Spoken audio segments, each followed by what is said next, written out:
Today's show is brought to you by Lovable. Here we go.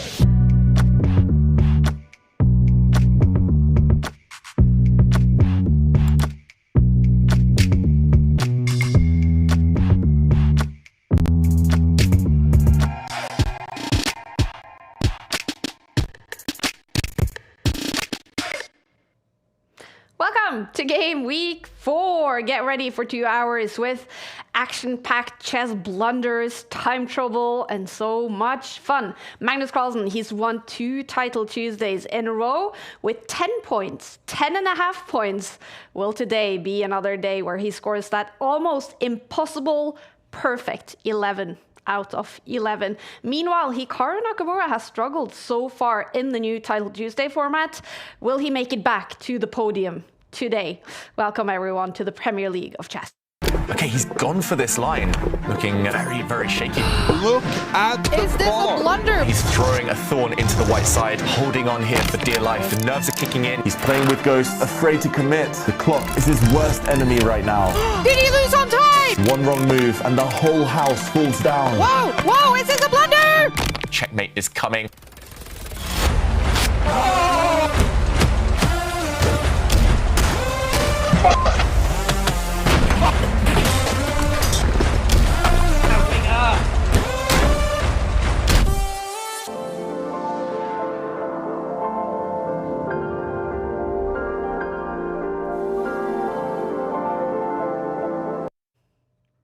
Chess is a fantastic sport, and when it's played online, you get those big reactions. It's a pleasure to welcome everyone back to the Take studio. I'm here with Grandmaster David Howell, who's gonna take all of you through today's moves, today's action. Our pundit, our expert. How are you today, David? I'm good, Kaya. Week 4, it feels like it's flown by up to this point. I'm always looking forward to Tuesdays by now, and I loved playing in this event. I'm having even more fun commentating on it. You actually also streamed and played some chess on Friday from the Dave Cave. You played Freestyle Friday, had some great success. What was it like being back in the playing, streaming chair? Yeah, I must admit I'm rusty these days as a player, but I do enjoy it, and it was nice to see like the fans. There's a community built around, Freestyle Friday, Title Tuesday, all of these events, and yeah, I'm hoping they're enjoying what we're trying to build here as well, because yeah, it's just a lot of fun to be part of, and the players, they agree too. Yeah, I have to tell you, David, I've been looking so much forward to today. So we've already done 3 Title Tuesdays. They've been happening at the same time as Grand Swiss. Still, we've seen most of the top players join, but today, do you think we're gonna see even more of the top players, more players participating? I really hope so. Like, Magnus has talked about this himself. When he doesn't play Title Tuesday, he gets FOMO. He's always watching the event, or he's jealous when Hikaru wins the event, that type of thing. So I'm sure there were lots of players at the Grand Swiss who, of course, understandably, were prioritizing that event, trying to qualify for the candidates, but now they have a bit more free time. There's no other big event going on in the world of chess. No excuses. Exactly. They've got to be here. And I have to admit, I'm keeping an eye on the Take app. Already more than 100 players have joined, and still 12 minutes to go before it all kicks off. Now, it's all about qualifying for the esports World Cup. 13 spots in total up for grabs. Magnus Carlsen as reigning champion. Top 3 players from the Speed Chess Championship and the top 3 players from the ChessCom Global Championship will each go directly to Riyadh. And then every week in Title Tuesday, the top 10 players score points in the Champions Chess Tour. And at the end of the season, the top 6 players in the Champions Chess Tour qualifies for the Esports World Cup. And look at this. Chess made its debut at the EWC this summer, and Magnus Carlsen, playing for Team Liquid, took home the trophy, winning against Falcon's Alireza Firouzja in the final, and with a prize fund of $1.5 million and so much drama on the board, on the clocks, on the stage. Chess got huge attention worldwide, and now everyone wants to qualify for next year's Esports World Cup. And Title Tuesday, you guys, is the best way to do that. It's now played across 3 splits, the autumn, the winter, and the spring split. And today we kick off game week 4 of the autumn split. Each split has 13 game weeks. Your top 8 results from each split will count towards that Champions Chess Tour leaderboard. And let's take a look At the current Champions Chess Tour standings, Magnus Carlsen is on top and as reigning EWC champ. He is already qualified, meaning it's the 6 spots below him that right now count. And who do you miss on this list, David? Yeah, there's a lot of big names missing here. I'm especially thinking of India, now a superpower of world chess, Olympiad champions. There's no Indian Grandmasters on this list. I'm hoping that now the Grand Swiss is finished, the likes of Pragnananda and Erigaisi, maybe even world champion Gukesh decide to join this week to try and change this situation. Also, it's got to be said, Hikaru Nakamura, he's dominant normally in Title Tuesday, but the first 3 weeks of the autumn split, he's not been himself. He's not been in the conversation for first place. I think he scored his first point last week, but still yet to break into the top 10. Exactly. We do see players like Magnus Carlsen, of course, Jan Christoph Duda, Alireza Firouzja on this list currently, and today more points up for grabs. Hikaru Nakamura fighting hard to grab some more points on the Champions Chess Tour standings. Has he joined yet? 9 minutes to go, you guys. I see no Hikaru Nakamura on this list, but Magnus Carlsen is here. He is ready. Maxime Vachier-Lagrave playing for the first time in the autumn split.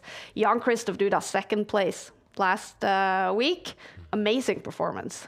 Yeah, Duda scored 10 points out of 11. Wow. I think 99% of tournaments, any tournaments in the world, you win with 10 points. But not last week, where Magnus was almost perfect, 10.5. Some other big names, MVL we mentioned, but Bluebaum, slightly further down there. There's 2 Germans, Svane and Bluebaum. He was one of the stars of the Grand Swiss, qualified. He's one of the candidates. He's here. He loves this event. Nice to see some big names starting to enter now. Vidit as well. Oh, I love to see that. Vidit also logging on. So far, 166 players, you guys, across 49 countries. Players are logging on from all across the globe, you guys. We're hoping to see these names on the list today. Hikaru Nakamura, of course, still hasn't logged on. Alireza Firouzja is known to be one of the top dogs in online Blitz chess. Maybe we'll finally see the young Turkish players. Magnus Carlsen, he's in the house. And so is Simon Williams. You see him commuting there. It's been quite the travel for our friend Ginger DM with a lot of flight trouble because of some drones in Oslo. He had to spend the night in the airport in Stavanger. So Simon has everything to blame today, David, as we see him ready in the Dave Cave. Exactly. Chess players, there's nothing we love more than a good excuse, just in case things go wrong. And Simon, poor guy, barely slept. He's guaranteed to play some kids today, probably going to be faster on the mouse than him. He might not be fighting for first place, but it's great that he's turned up. That's how keen players are, Kaya. They're willing to travel, they're willing to skip sleep just to play in Title Tuesday. It's so nice to see Simon Williams in the Dave Cave. Nice shirt as well. You can check out his stream. He is one of the most entertaining guys to follow, you guys. You can check it out on his YouTube and Twitch channels. And of course, Magnus Carlsen is here in his liquid shirt. He's won the 2 past Title Tuesdays, and every single week we give him an extra little challenge. We give the viewers a chance to vote for an opening that he has agreed to play in 1 game. And this was posted on Instagram yesterday. The winner is Magnus rolls a die. He does this sometimes. He basically rolls a die to randomly choose an opening. Yeah, he's done it in very important games, not just in Title Tuesdays, Magnus. He's discovered that there are 20-sided dies out there, and there are 20 possible first moves for white and for black. So yeah, sometimes he pushes himself to the limit, he rolls the die, and he has a system. Number 1, number 2 is the A pawn, number 3, number 4, they're the B pawn, etc. And yeah, nice to see the viewers letting him enjoy one of his favorite activities there. So we've done this, of course, in all 3 Title Tuesdays so far this season. He's won, I think, all 3 of the games with some random, some dangerous openings. But when he's going for 11 out of 11 today, he must be kind of nervous doing that. Yeah, I would be for sure. I can barely play one opening, let alone 20. And the Magnus, of course, capable of anything. But I'm being told he's going to do that in round 1. So he's going to try and get it out the way early, maybe against a lower rated opponent. But that means we're going to be following Magnus later when round 1 begins. 5 minutes to go. Alireza Firouzja has joined. Still no. Hikaru Nakamura. Okay, where is he? Fabiano Caruana has joined. Wow, we're seeing so many of the top players today, you guys. Let's talk power rankings. David, 3 players you think we should watch out for today? Yeah, we've mentioned some of them already. I'm going to start with Magnus Carlsen. He's setting the gold standard so far in Title Tuesday in this first split. He's won the last 2 weeks. I gave him a rating of 96 before the split began, and I'm sticking by it. He's just phenomenal. On form, is he going to get 11 out of 11 this week? That is the question. Alongside Magnus, I've gone for Hikaru. I gave him a 95 beforehand because I thought he'd be up there pushing Magnus, showing how consistent, how strong he can be. But Hikaru hasn't had a great start to this split. 3 weeks now without being even close to his best. So Hikaru needs to do better today to impress us, to fight back on the standings. And last but not least, I've gone for young Ediz Gurel, a 16-year-old Grandmaster from Turkey who was greeted like a national hero when he returned to his school last week after defeating world champion Gukesh in the Grand Swiss. This guy has some star potential. Cool to see him on this list. I have to ask you about Magnus Carlsen though. On his player card, you made these before we started the Title Tuesday new season. It's based on their performance in online Blitz, giving Magnus a 96. That's so high, but based on what you've seen from him the past 2 Tuesdays, could it actually be even higher? Yeah, I will be reevaluating at the end of the season. So if Magnus gets 11 out of 11 every week, I might have to give him 100. But yeah, he's that good. He's got the highest number. He's the benchmark everyone sets themselves against. And I think Hikaru at 95, if anything, he's not played like a 95 player so far. So Magnus living up to expectations, Hikaru struggling. Yeah, and he still hasn't joined. 3 minutes to go. Where is Hikaru Nakamura? He is, of course, known to be the star of Title Tuesday. He's been streaming it basically every single Tuesday for many, many years. Where is he today? He's really been struggling since the new Title Tuesday format was released with the new time format of 5+0. He has only scored 1 point on the Champions Chess Tour standings, and we're desperately looking for him. Less than 3 minutes. Where is Hikaru Nakamura? Do you think there's a chance he's going to skip it today, David? Hikaru plays every Title Tuesday. Yeah. The only reason I could think that he wouldn't play is that he's chasing those games, the candidate spot.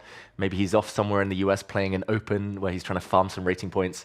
But I mean, he played Freestyle Friday last week. He got the win there, so showing he's back to form. He won the bullet brawl on chess.com on Saturday, and yeah, it's just going to be odd seeing Hikaru not play.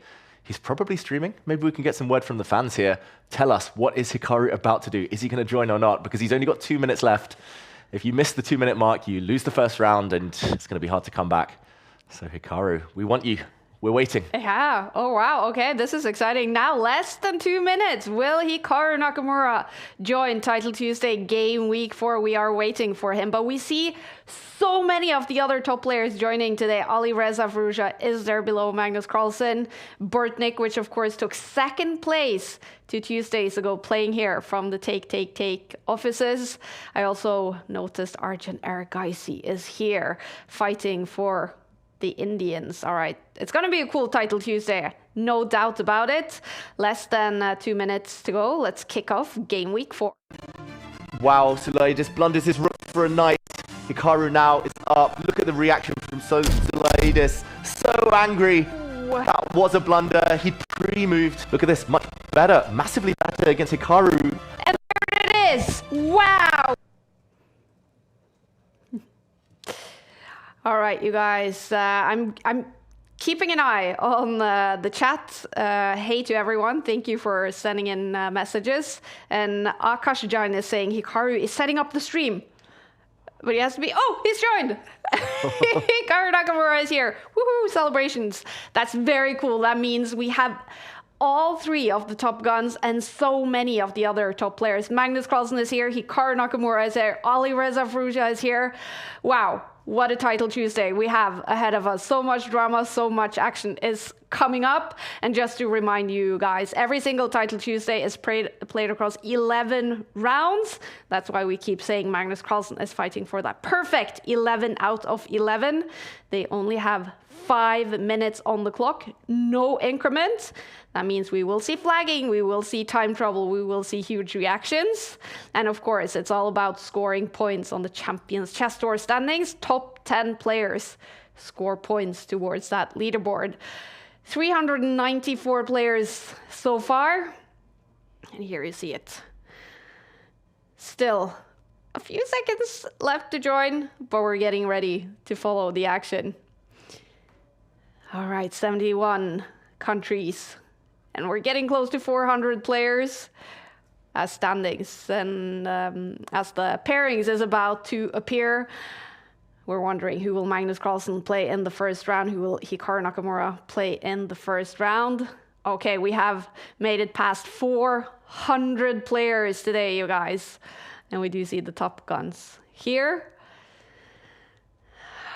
I think this might be the strongest Title Tuesday so far of the split, with so many of the world top 10 playing, Arjun joining in, Fabiano joining in. So nice to see. It's going to be a race to the top. It's going to be even harder than ever for Magnus to get 11 out of 11 this week. Exactly. Magnus Carlsen, we're going to follow him in the first round. So it's called Title Tuesday because every titled player is invited to play, whether you are a Grandmaster or a candidate master. We have players all the way from 2000 in FIDE rating up until those super Grandmasters, 2700 and even 2800. And here we have the pairings for round one. Magnus plays with the white pieces against Uber, Hikaru against Mumanaliev, Alireza Firouzja against Lazavik. Okay, we're going to Magnus, game one. Someone called the Uber because Magnus is up against FM Uber today. Is he going to roll the die? That is the big question. Has he done it yet, Magnus? Show us the die. Talking of Team Liquid, he's got that famously big glass today in front of him. Yeah, highlighting that Liquid logo. Magnus seems to be in a great mood today. We're waiting for round one to start. Remember, it's best out of 11 rounds, 5 minutes on the clock, no increment whatsoever. And as far as I can see, this is the first Tuesday that we're joined by Uber from Spain, a FIDE master, with a very nice profile picture there on chess.com. He's up against Magnus Carlsen with the white pieces. Of course, we are wondering, will Magnus listen to the fans and roll a die for the first opening? Oh, there we go. We called the Uber. Uber Eats there, and Magnus's opponent does appear. It does look like there's a small delay. We'll try and get to the bottom of that soon. We'll try to let you know why this round hasn't quite started yet. Magnus in very good spirits, it seems like, on the camera. Which opening will it be? He's been teasing us. Uber's teasing us as well by disappearing there. And, ooh, back. It looks like. In different form. Yeah, in different form. Sometimes you call an Uber, it cancels, you get a new one. With a nice giraffe in the background there. From Spain, born in 2010, meaning Hugo Uber Garcia is a 15-year-old ready to face the world's best chess player. He's got the white pieces, and he's been in fantastic online Blitz form. Magnus Carlsen, he wants 11 out of 11 today, but he's going to have to start with a win in the first game. Some delays happening. This is round one. We're waiting for the first moves. Yeah. Is it only this game? Yep. It seems to be all the games delayed. Yeah, we'll get those games up and in front of all of you at home very, very shortly. But Magnus, in the meantime, has his hair grown? Something looks different about Magnus. Big time in his life, of course, right now. And he aims to focus on Title Tuesday right here and win. But yeah, he looks a bit distracted. Yeah. We have no info on what's happening. It should have started by now. We are anxiously waiting for the first few moves. We're wondering if Magnus will roll a die for the first opening today, as he has promised to do, drinking from a very long glass. Let's talk about that 11 out of 11, David. It's a perfect score if you win all your games. It's only happened 7 times in history. Yeah, I believe 7 times out of around 550 Title Tuesdays. So the odds aren't high. And yeah, very historic, of course. Magnus is one of the few who's ever achieved it. Hikaru, I believe, has achieved it as well, plus some other players. But yeah, it's one of those, it's like the holy grail of online chess, getting 11 out of 11 Title Tuesdays. And that's what Magnus strives for. He tries to push himself to new levels. He's achieved everything in chess, of course, but that's the only way to stay sharp, to stay at the top of your game, to try pushing your own boundaries.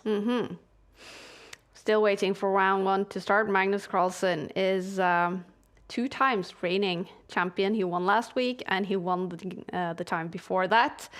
No one has been as good as Magnus with that 5+0 time format, no increment. Is that the thing Hikaru has struggled with, or is it simply form? Yeah, I feel it's form with Hikaru. When we announced this big change, the time format, and even at the Esports World Cup where there was also no increment, Hikaru said it favors him. Yeah. Because when he plays chess, and I watch a lot of his streams, I think he spends 80-90% of the time playing 3+0, no increment chess.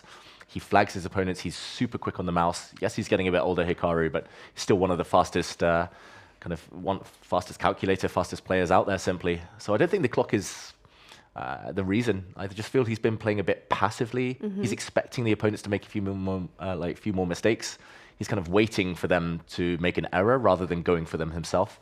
And sometimes in chess, like in other sports, if you're passive, if you're defensive, if the opponents are actually inspired, then things can go wrong. So yeah, it's very odd to see what's happened to Hikaru. He's been focusing a bit on classical chess as well, been playing some low-rated opponents. So maybe yet to find that consistency that he's well known for at this point. Exactly. Going to be interesting to see if Hikaru can make it back to the podium, even get another win. He is the player who's won the most Title Tuesdays in history. 106 times is the number that he has won Title Tuesday. We should always expect Hikaru to be up there as we are waiting for round 1 to start. See some interesting names up here. Tricky Voldemort. Harry Potter inspired player. Naughty Voldemort. Yeah. Shouldn't be up there in first place. Yeah, it's fascinating. Like players have all sorts of usernames. I've always thought, like, I wish I hadn't picked my username when I was, 12 years old, because I've had to stick with it throughout my career. Often you can tell a player by their username and they've become synonymous with it. But whatever we choose, like, we just don't change and we're stuck with it for life. So Tricky Voldemort could be a 60-year-old player, but yeah, he chose it all that time ago. Speaking of 60-year-old, I checked the stats, and the oldest player we've had so far in Title Tuesday Autumn Split is a 76-year-old. Papu Murthy from the US has played all 3 Title Tuesdays so far at 76 years old. I mean, I love that. I love it. We hear so much about these teenage prodigies, right? But there's the other side of the spectrum as well, of the age spectrum. And yeah, nice to see 76 years old. If you're watching this and if you're titled, don't hesitate. Title Tuesday's here for a reason. Exactly. And we have other standings as well. We have country standings. We just want as many players as possible. We've been around the 400 mark for a few weeks. It'll be nice to see all the titled players in the world unite and play. And in the meantime, okay, Tricky Voldemort, I think, is at the top of the standings. Just because everyone's on 0 points right now. But I'm hearing there might have been some results actually ticking in. So there is definitely technical issues, moves not coming in, but games are happening. And I do hear rumors Magnus Carlsen has won in round 1. We have to apologize for this technical stuff that we have no control over. Rumor has it Magnus Carlsen has started with a win on his journey towards 11 out of 11. We will update you as soon as we have any more information about what's happening. Well, I guess this is the stuff that might happen when it's online. Exactly. It's bound to happen. I just hope people, stick with us throughout because it's not all Yeah. about round one. It's all about the final rounds. Exactly. It's a bit of a marathon, 11 rounds in Title Tuesday. We're normally going for around the 2-hour mark.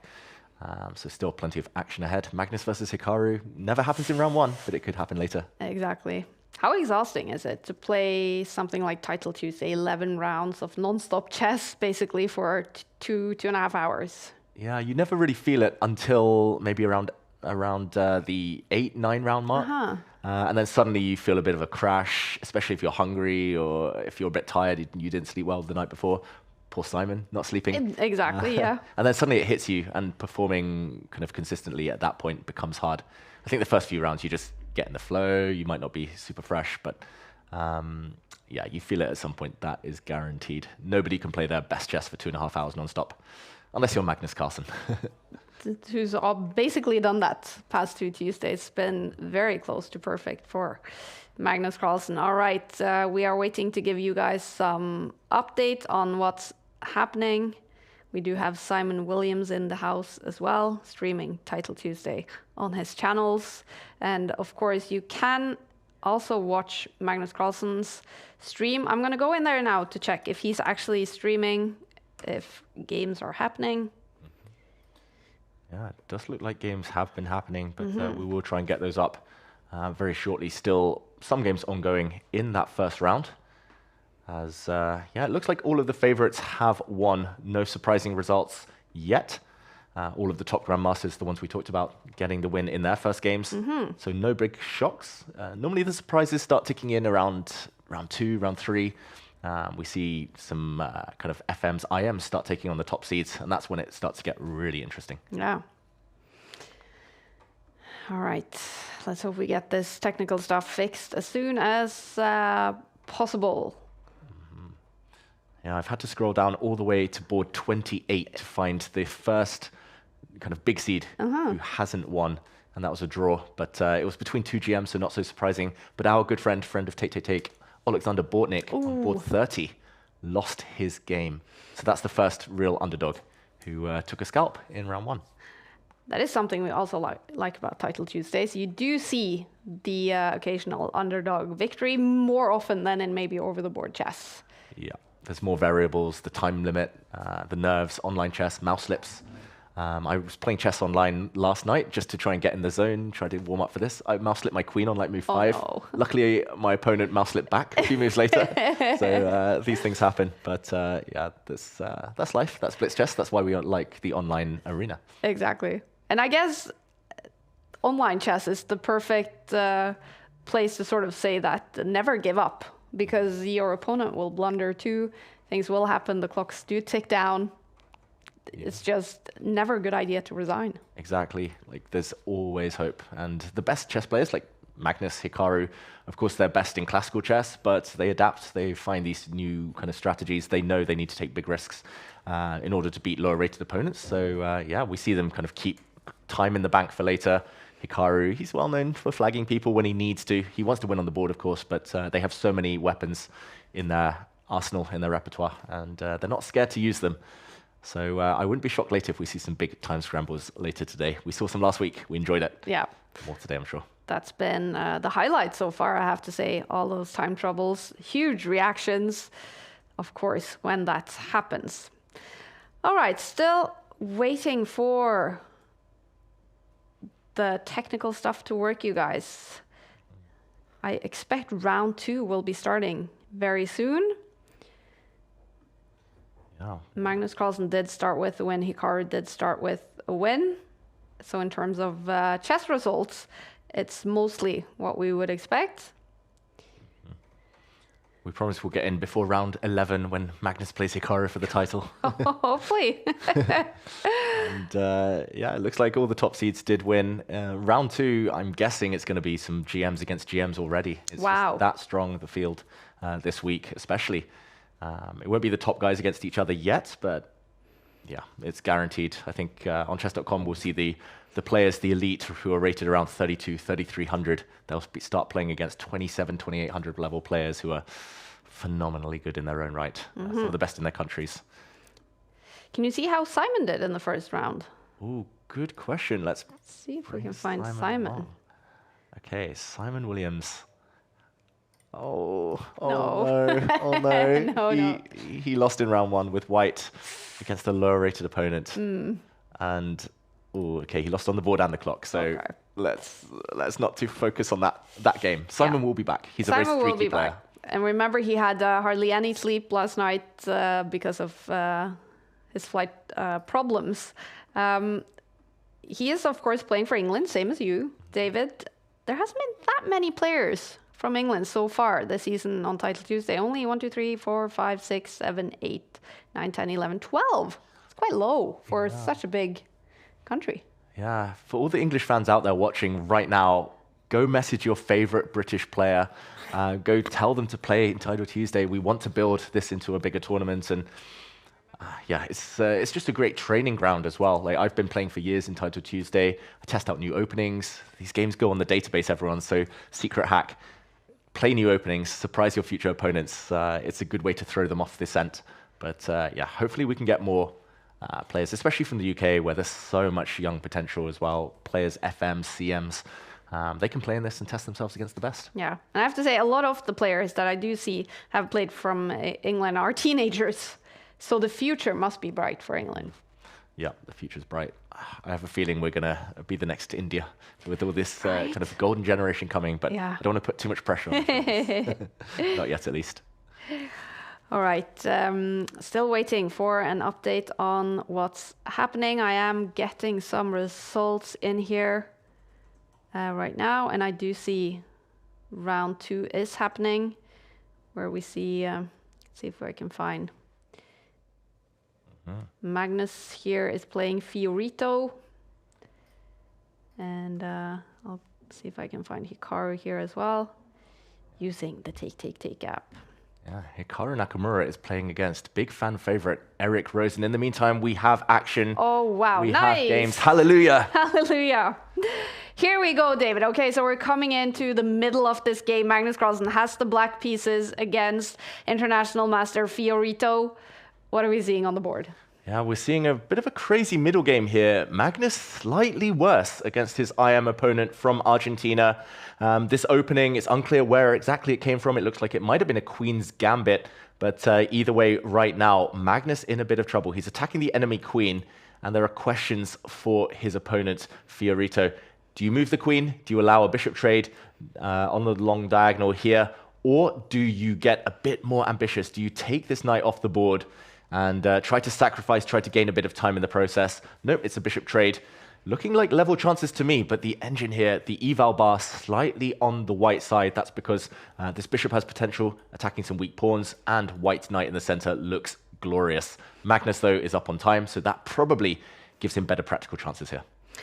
Joaquin Fiorito from Argentina. He's 18-year-old and IM with a FIDE rating of 24. His nickname on chess.com is I am Momia Jr. And he's rated 2876 in online Blitz chess, so he is very good in this format. He's played 2 Title Tuesdays so far this season, and he scored 6.5 points both times. He's a solid online Blitz player. Mm-hmm. He's looking good. He's looking very solid, but this game is getting very complicated now. Magnus has crashed through with a check on the long diagonal in the last move. Magnus looks like he's about to win the whole of the white queen side. Look at that. He wins a pawn. He takes it with the queen. I'm slightly surprised. I thought he would take with the pawn, getting his pieces very active there. I think we need to ignore the eval bar. Magnus is now 2 pawns up. He's most likely going to push this pawn as far as he can down the board. That is going to cripple half of white's army. And when the time comes, it's all about the other pawns pushing. Too many black pawns in this position. Too much time on the clock for Magnus Carlsen, as Fiorito in big trouble in round 2 here. Meanwhile, Hikaru Nakamura in round 2 is playing Rosen, one of the other top streamers. So that's a huge battle. Hikaru with the white pieces. It's currently balanced in that game. In this one, international master Joaquin Fiorito is better against Magnus. Is Magnus in trouble? I don't believe this bar right now is showing the real evaluation of this position, unless Fiorito can go ambitious here. He can bring his queen out. He needs to try and create some counterplay. There we go. He's trying to check the black king, but Magnus Carlsen with a sacrifice here, giving up his knight. He's defended this key square with his own queen, meaning there are no checks. And look at this beautiful fork with the pawn. Magnus is not even taking the rooks on offer. This is a beautiful sacrifice, a beautiful trick there by the world number one. Look at this. It's all about the forks for Magnus Carlsen. He was hitting the rook as well, but watch out, there's a trap. Checkmate is threatened, so Magnus gives up his queen. He's going to get 2 rooks and a knight in return. When the dust settles, Magnus is going to win thanks to the power of this pawn. It's going to become a new queen. Magnus is going to take the win. It's just a matter of time now. The eval bar is not working right now. Magnus Carlsen with the black pieces is better, and Fiorito is also struggling on the clock. And there it is. There it is. Magnus Carlsen wins. He was up too much material. Beautiful sacrifice there to force his pawns through, giving up his queen. But we go to another game now, another big fan favorite, and a pair of them, Hikaru Nakamura against Eric Rosen. And that's not Eric Rosen, that's our good friend, Gingy GM, Simon Williams. This is the game, however, of Hikaru and Eric, and it's looking very level to my eyes here, Kaya. But clocks, they are ticking fast. Rosen with only 27 seconds left on his clock. What will happen in this one? Oh, it was looking very level, but we might have just seen the first real blunder by Eric Rosen. There's suddenly a double attack. Hikaru Nakamura with the white pieces, hitting a pawn with his queen, hitting a rook with his queen, and you can't defend both. These pieces are hanging. Hikaru is about to take the win. We see Eric Rosen shaking his head there. The clock goes red. It's 5 seconds left on the clock for him. Hikaru taking his time. Does he simply capture a free rook? Does he go for a pawn and go for checkmate instead? He takes the rook and a queen check. It's a trap by Eric Rosen, hoping Hikaru doesn't see that his queen is hanging. But if he sees that the check drops his queen, Eric smiling here, trying a Rosen trap. Famous for them. Eric's about to lose on the clock and on the board. There we go. Hikaru takes the win. 2 smiles there. Hikaru Nakamura goes up to 2 out of 2 points. Solid fight there from Eric Rosen. But he's defeated by Hikaru Nakamura, who's looking good today, winning with the white pieces. Perfect start for Hikaru, and he's looking very chill, very happy right now. That was exactly what he needed today. 2 solid wins in the start of Title Tuesday. Best out of 11 rounds for Eric Rosen. He's now stuck on 1 point, but he is very, very good in online Blitz chess. This is round 2, and we see most games wrapping up. Alireza Firouzja, though, in trouble against Kahaya, and he loses already here in round 2. Oh, I think he took the win. Oh, yes, he did. Yeah, but that was a quick turnaround. It was the clock. Alireza getting very lucky, actually. He was struggling majorly earlier in that game. But Firouzja is quick. He is tricky. He found the resources to save that one and turn it around. That's what it's all about in Title Tuesday. Also, playing on the clock, and Alireza Firouzja wins on the clock, so he's also on 2 out of 2. So all the 3 favorites, I'm going to call them the 3 favorites, having a solid start. Round 3 is about to start, you guys. Magnus Carlsen with the white pieces against Rasulov. Hikaru will now have the black pieces against Galchenko, and Alireza Firouzja white pieces against Danilenko. We also see MVL, that's of course Maxime Vagier-Lagrave, playing his first Title Tuesday of the season, getting ready for round 3. And here, we're going to follow Magnus with the white pieces. Here we go. Here we go. It's a queen's pawn opening from Magnus, and we go to the queen's gambit. And Magnus really showing a sign of respect to his opponent, a very strong grandmaster from Azerbaijan, by playing his favorite opening, the Catalan. That means that the white bishop is going to fianchetto onto the longest diagonal. Magnus only uses this when he really fears his opponents and wants to kind of enlist his A-list kind of repertoire here. I should mention, Magnus did roll the dice in round 1. The outcome was knight to f3 on move 1, which is a very healthy move. It's the Reti opening. It's a very useful one. It's one of my favorites. So Magnus was favored by the gods of the dice in round 1. This time with white, it's looking very symmetrical, very level in these early stages. But Magnus, he has so much experience in these positions. Vuga Raslov is a grandmaster from Azerbaijan. He is 34 years old with a rating of about 2,500 in classical chess. But in online Blitz chess, his rating is almost 3,000. He is possibly very good in this format. Can he upset Magnus Carlsen? He's actually won Title Tuesday 3 times in history. He scored second places, he scored third places. He is someone you can count on when it comes to Title Tuesdays. Yeah, Vugar Rasulov, he's been very strong for a long time. He's the same generation as Magnus, we should mention, both of them 34 years old. There we see him on the camera, looking very focused. He grew up playing the same youth tournaments as Magnus, myself, and some others. And yeah, he's been playing Title Tuesday since it began. Magnus only started playing during the pandemic, really, in this event, week in, week out. But Rasulov, I remember competing against him in 2015, 16, around that time. In these Title Tuesday events. So very quick player. In the meantime, this game, it's left the opening phase. We're in the middle game now. It's looking very level, apart from the fact that Magnus has a battery on the long diagonal. The bishop and queen lined up here could create some real danger for the black pieces, especially if the knight, the defender near the black king, is ever kicked away. And Magnus suddenly much better according to the bar. I trust it this time because Magnus is getting some squares, kicking the opponent's pieces back. The knight is coming into a juicy outpost. And the rooks, the queens, they're occupying some open lines. Magnus taking positional control. Not winning yet, but he has full dominance over this board right now. Remember, there is no increment in Title Tuesday. 5 minutes on the clock, no increment. They are about equal on the clock, but Rasulov is now ticking down to under 3 minutes and 30 seconds, and he's kind of looking a little bit stressed on the camera, I have to say.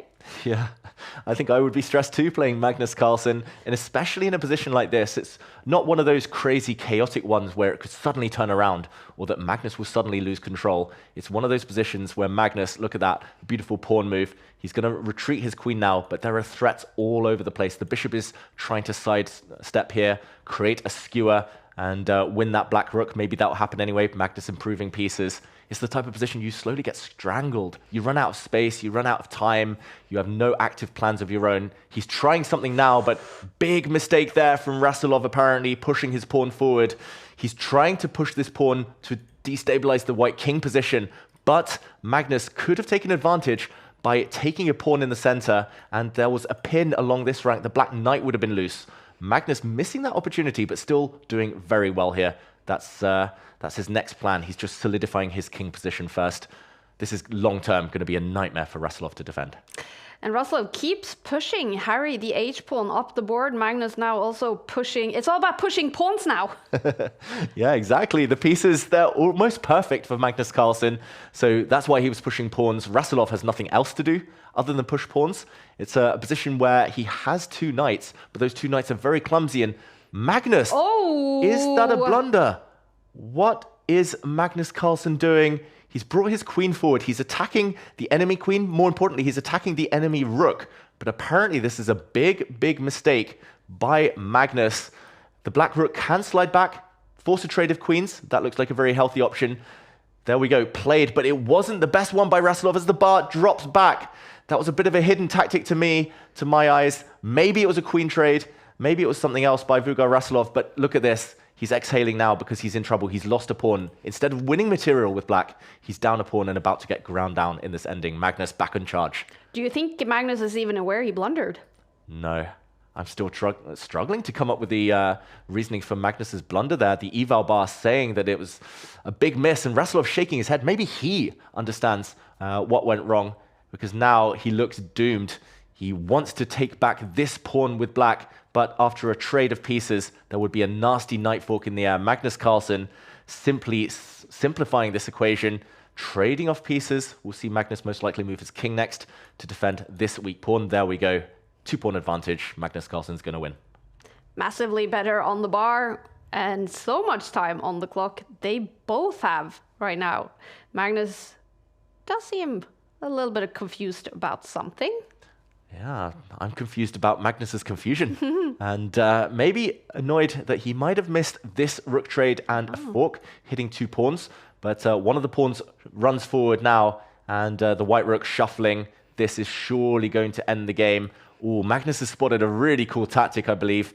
If the black rook slides to stop the white pawn, then the white knight is good to actually jump in the way. The black knight stops it. There we go. Magnus, he's about to bring his rook to the top of the board. And he's going to make a new queen. He's going to be a full piece up. There we go. It's a check. A new queen will enter the board just for one move. Magnus is going to win. Look at the resignation on Rasilov's face already. Yeah.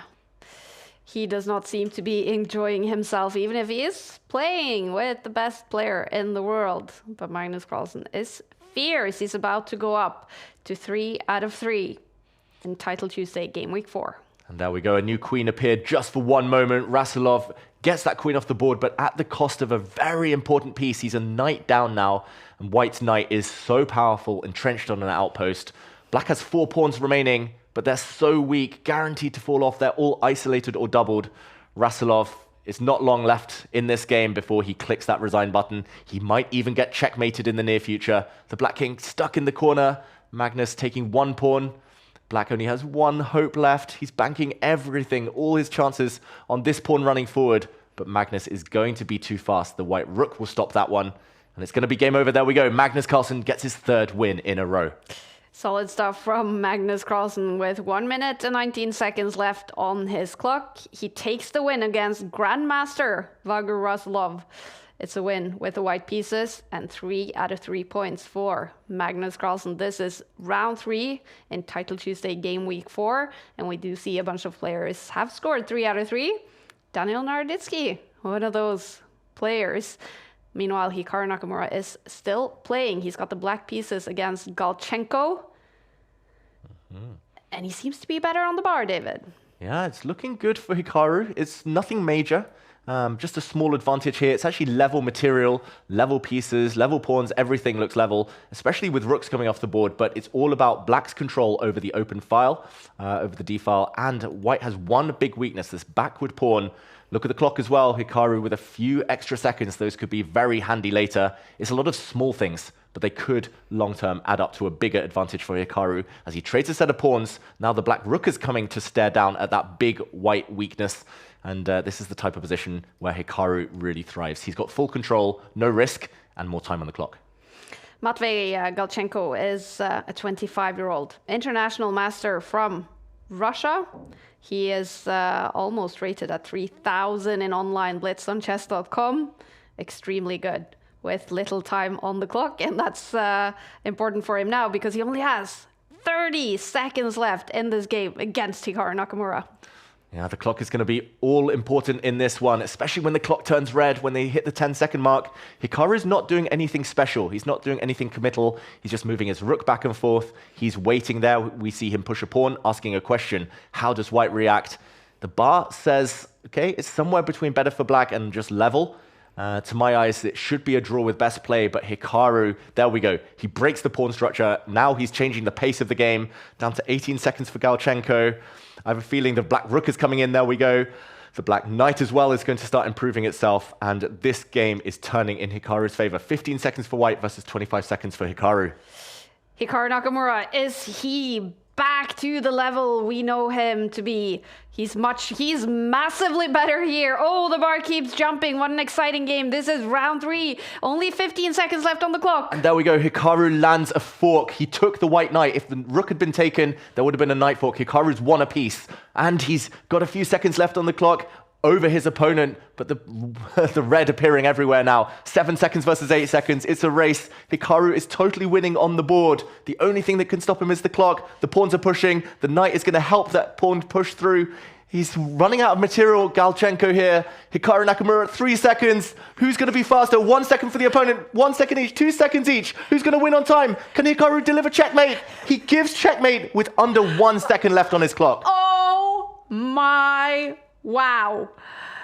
That's time trouble. That's Title Tuesday. That's the Premier League of chess, you guys. Hikaru Nakamura. He wins on the board, but more importantly, he wins with less than a second left on his clock against Galchenko. That's an important win, and he goes up to 3 out of 3. How impressive was that finish by Hikaru? Wow, so quick. Like, the pre-moves were so fast that I just couldn't keep up with the commentary. It was incredible. Hikaru, that was back to his best. Not only was he actually on the front foot trying to attack his opponent and winning on the board, but the speed. Yeah. He showed that's why he's known to be a king of online chess. And that's where you see the pre-moves, I suspect. Exactly. Like, especially when he got his opponent's last rook. Once the white rook was off the board, he knew he could do everything I think he added up the pre-moves, 5, 6 pre-moves in a row, and that's why he was able to deliver checkmate with under 1 second. Very impressive.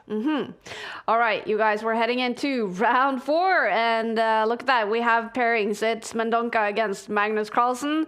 Hikaru is up against Chigalko, Alireza Firouzja against Terry, the international master that we know to be very good in Title Tuesdays.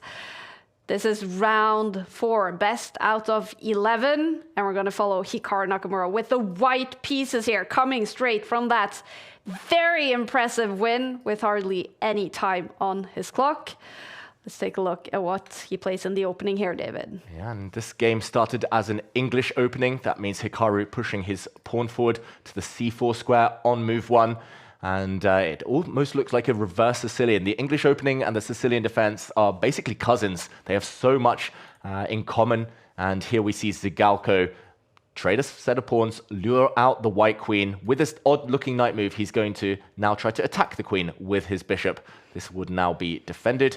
Hikaru, he is playing a line that has a very good reputation for white, supposed to give white a small but stable long-term advantage. Bishop on the long diagonal as well.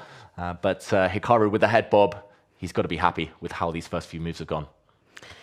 It says 2 points for Hikaru Nakamura. He should be on 3 out of 3. He has won all 3 games so far today. And this is round 4.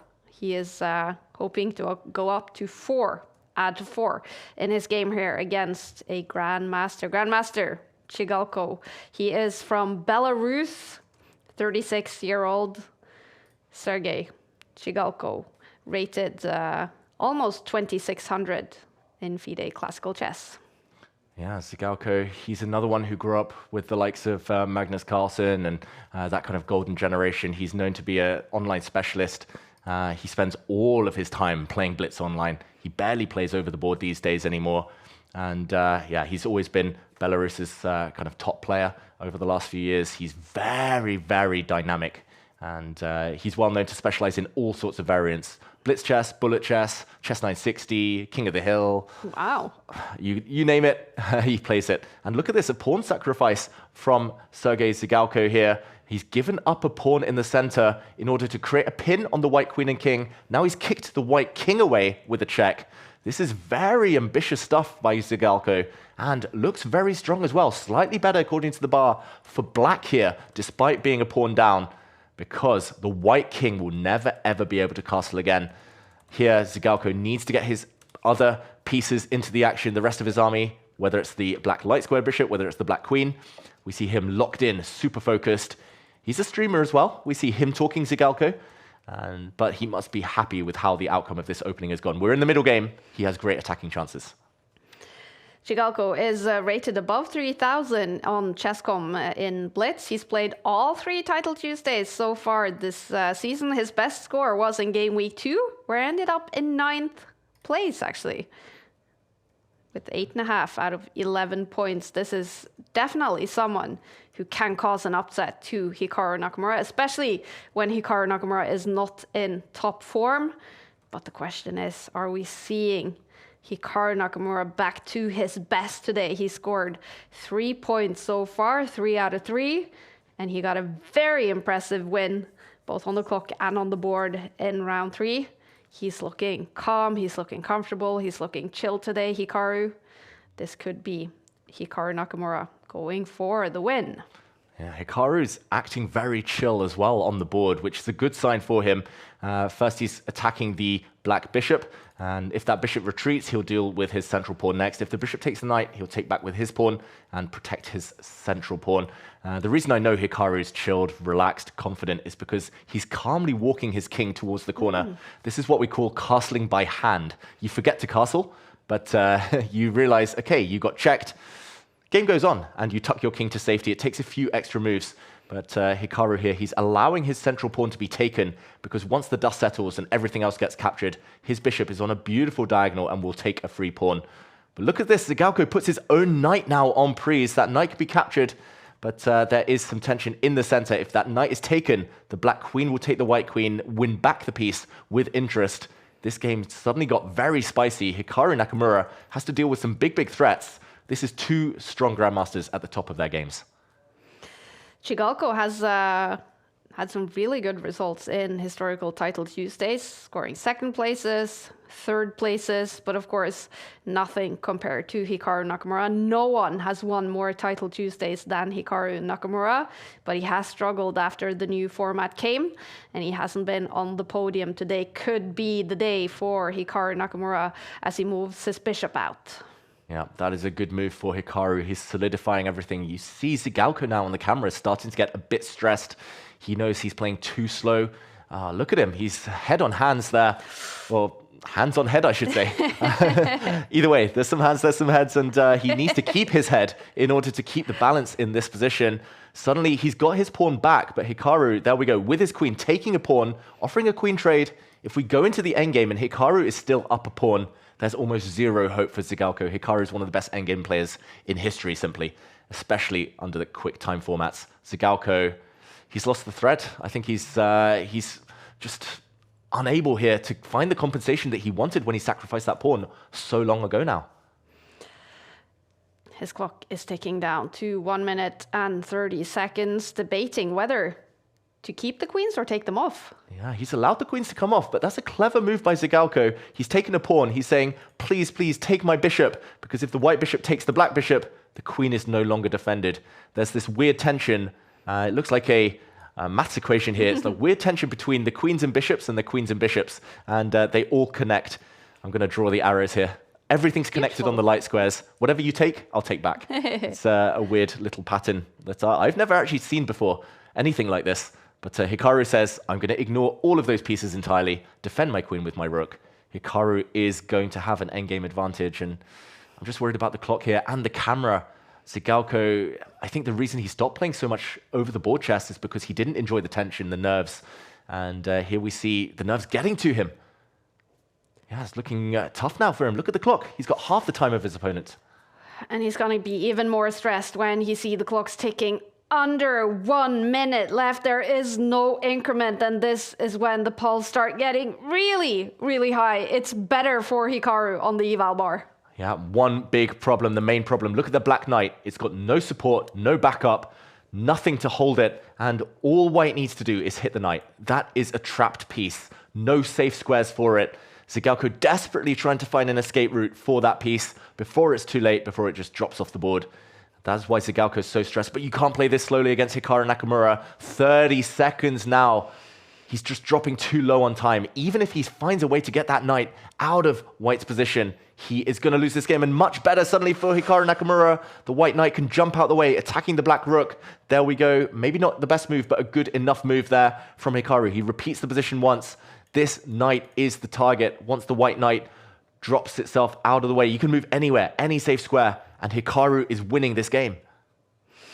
Look at Hikaru Nakamura. He's in full control on the clock. Okay, the bar goes down. What's happening, David? Oh, Hikaru's not playing the best moves. He's playing for time now. Hikaru could have trapped that black knight, but he's let it out. The black knight's super strong. Watch out. Hikaru's actually dropped a pawn as well. Will we see any stress appear on Hikaru's face? He's playing for time, but he's not playing the best moves. Zigalko's down to 18 seconds, no increment. It's going to be a race against the clock, but this is the best position Zigalko's had all game. There is something wrong in the graphics. Hikaru is on 3 points. He is now fighting to go up to 4 out of 4. He's having a great day. Can he win it?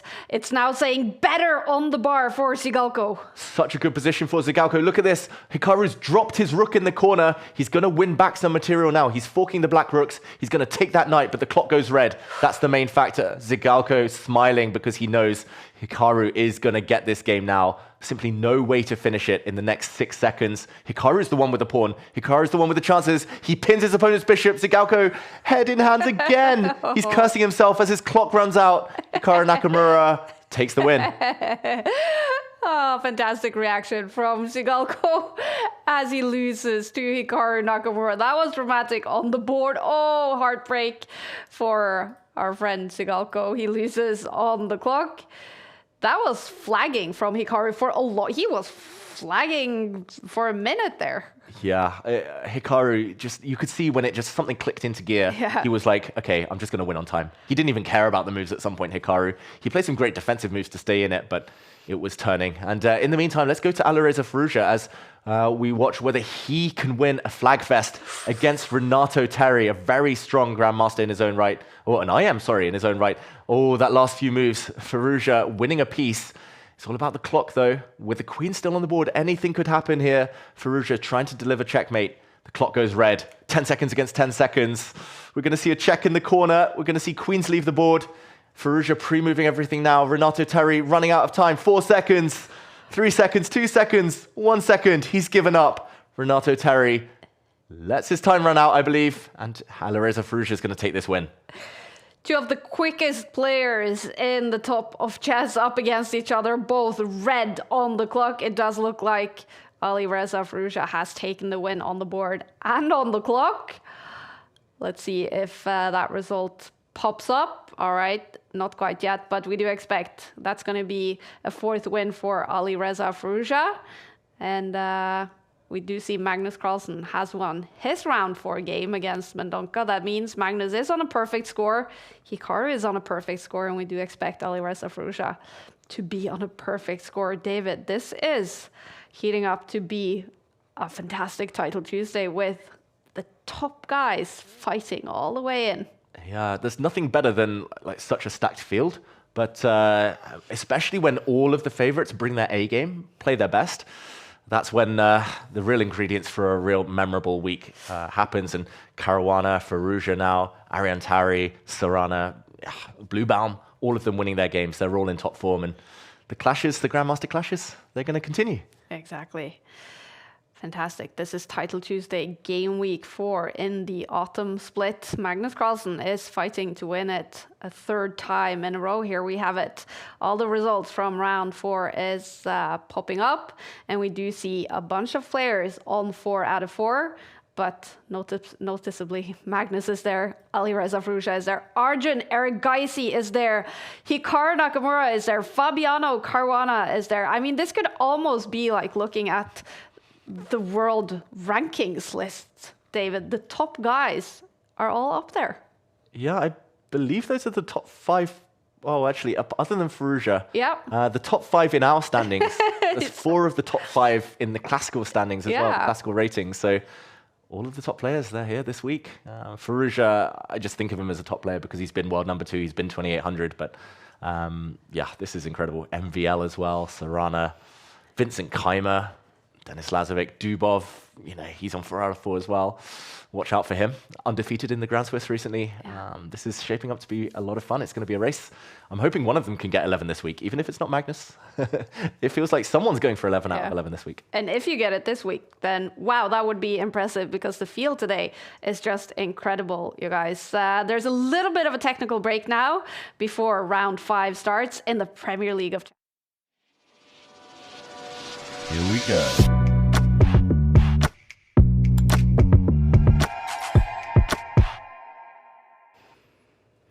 Lovable is the presenting partner for Title Tuesday, and we're now going to take a look at the action replay presented by Lovable. We've had so much action so far today, both on the clock, on the board, some technical issues as well, and we're going to take a look at this game, David, against Galchenko and Hikaru. Yeah, Galchenko had played a perfect game almost up to this point, holding Hikaru to equality, but here we see the eval bar just above the board start to turn black. Much better for Hikaru Nakamura. That's because the black knight, the black rook, they were both so active. Galchenko struggling to keep things together. This one, though, started to get settled by the clock. We saw Hikaru so focused, locked in, not even talking despite streaming. He was just making those pre-moves. This is the key one. Rook takes knight. If the king had taken the rook, there would have been a nasty knight check, winning the game for black.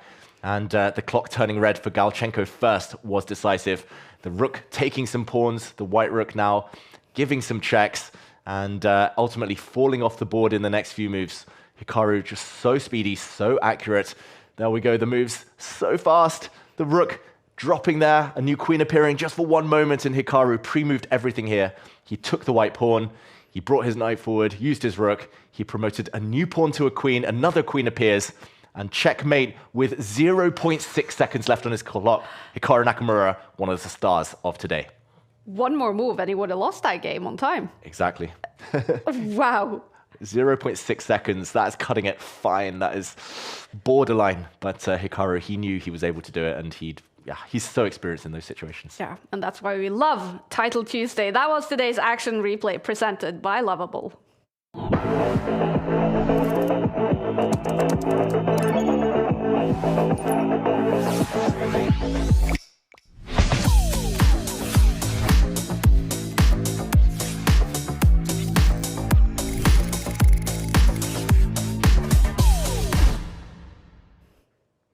We are loving today's action-packed Title Tuesday. Round 5 is starting in only a few seconds. We're waiting for the pairings. We have a bunch of players on a perfect score. So far, 4 out of 4. All the top guys are there. Magnus, Hikaru, Alireza, Arjun, Fabiano.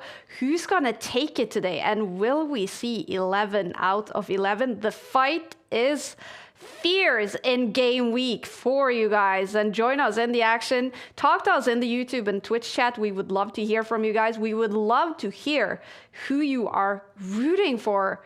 Is there mostly Magnus Carlsen fans out there? Alireza Firouzja fans, Hikaru fans? Let us know before we head into round 5. Do you think the players at this point, David, are they aware of the standings? Do they know their biggest rivals are up there? And do they feel more hungry than ever to win this? 100% guaranteed. The one thing I will say about chess players is we're obsessed with results.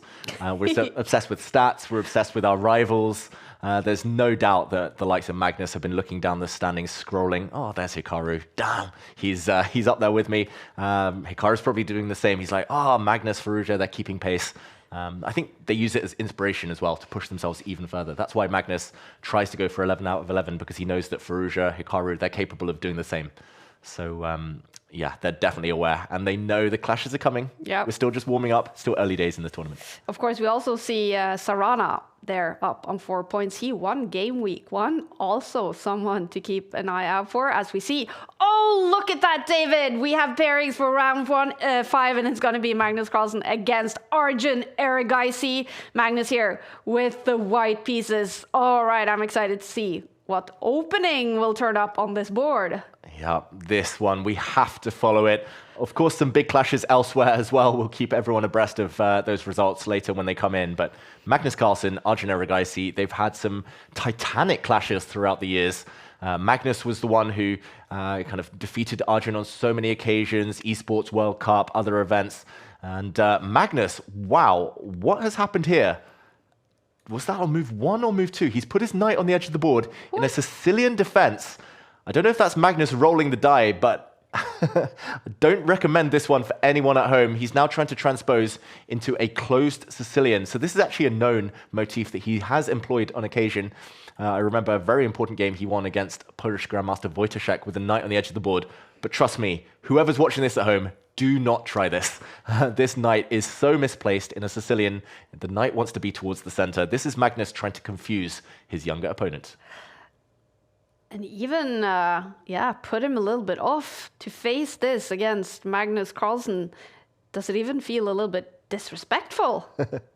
If it was anyone else, I would say disrespect. But no, Magnus, he actually played this on move 1, not move 2. Whoa. I can confirm. So Magnus, I don't know whether he's rolling the die every game. Is he just so addicted to it? Putting his knight on the edge of the board like this. I mean, it's just a bad square. It will have to come back towards the center sooner or later. But it definitely feels like he's having a bit of fun, Magnus Carlsen. It's about the results, of course, but he wants the kind of experience. He wants the fun. He wants to tease his opponents, tempt them. He wants to provoke them. And I thought that knight was going towards the center. The other knight goes in the way instead. Arjun Erigaisi must be feeling a bit annoyed, must be feeling a bit disturbed by that decision. Yeah, it's very nice though to see Arjun Erigaisi back in Title Tuesday. That's the first time he's playing this season in the autumn split. The score between these two historically in Title Tuesday is 11 points for Magnus Carlsen, only 3.5 for Arjun. Magnus is a big favorite. He also has the white pieces here. They are equal on the clock, 5 minutes, no increment. And right now it is Arjun thinking before he moves his pawn. Wow, Arjun grabbing a pawn. That is super risky. And look at that eval bar. Much better for Magnus Carlsen now. Yes, black is up a pawn, but look how poised that white queen is. She's so close to delivering some nasty checks. This is one of the first patterns we learn in chess as a beginner. Bring your queen out to h5, try to deliver checkmate, and of course it's not that easy this time. Of course it's not that easy against someone as classy as Arjun Erigaisi, but you could imagine a world where the white bishop comes in, attacks this pawn, and teaming up with the white queen, this could be deadly. The black king, not destined to castle in this game, unless miracles happen. The king castling would just walk into the line of fire. Magnus calmly bringing his rook up now to defend a pawn, and Arjun taking big risks, both of them taking big risks, as it feels like this game is almost guaranteed to be decisive. I just can't see a draw happening here at all. Magnus going for the kill, going for checkmate. Arjun trying to defend in a very active way.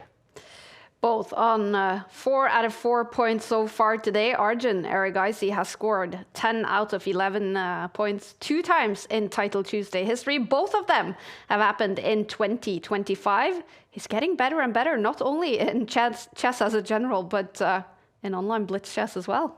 Yeah, these top players, they keep finding ways to improve, push themselves, reach new heights. And yeah, Magnus, Arjun, both of them at the top of their game. And such kind of streaky players as well. When they're firing on all cylinders, when they're in form, when they're full of confidence, they're just hard to stop. Look at this white king.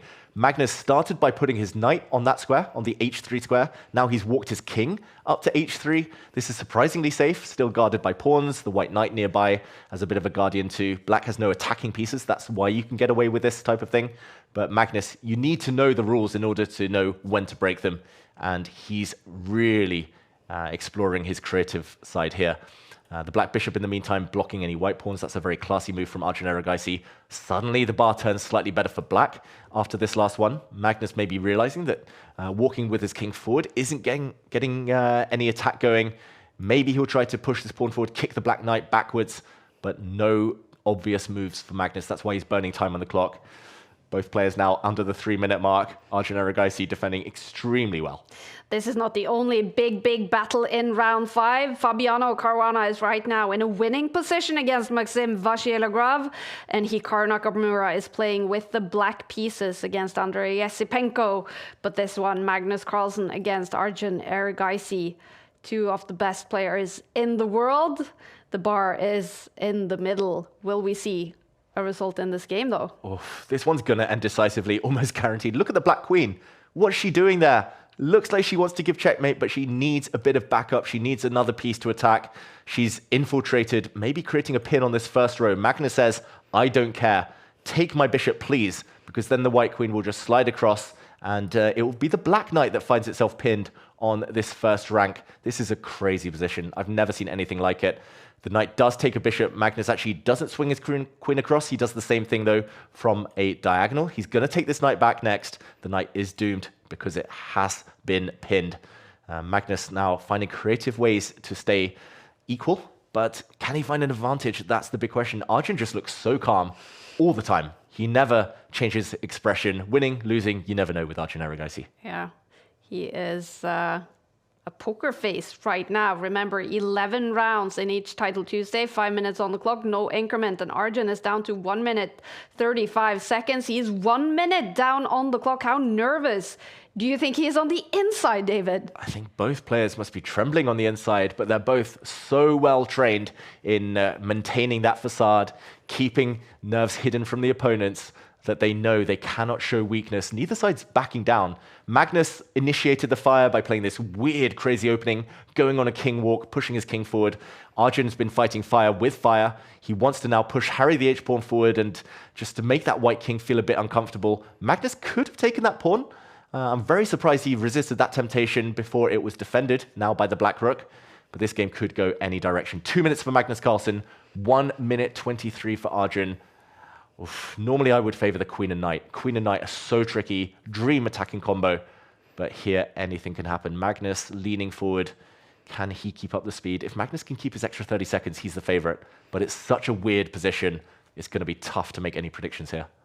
Queen still on the board in this game, as Magnus has also ticked under 2 minutes, but Arjun Erigaisi, ooh, he's about to tick under 1 minute on the clock against, well, the best player in the world and someone who's been exceptional in Title Tuesday so far this season.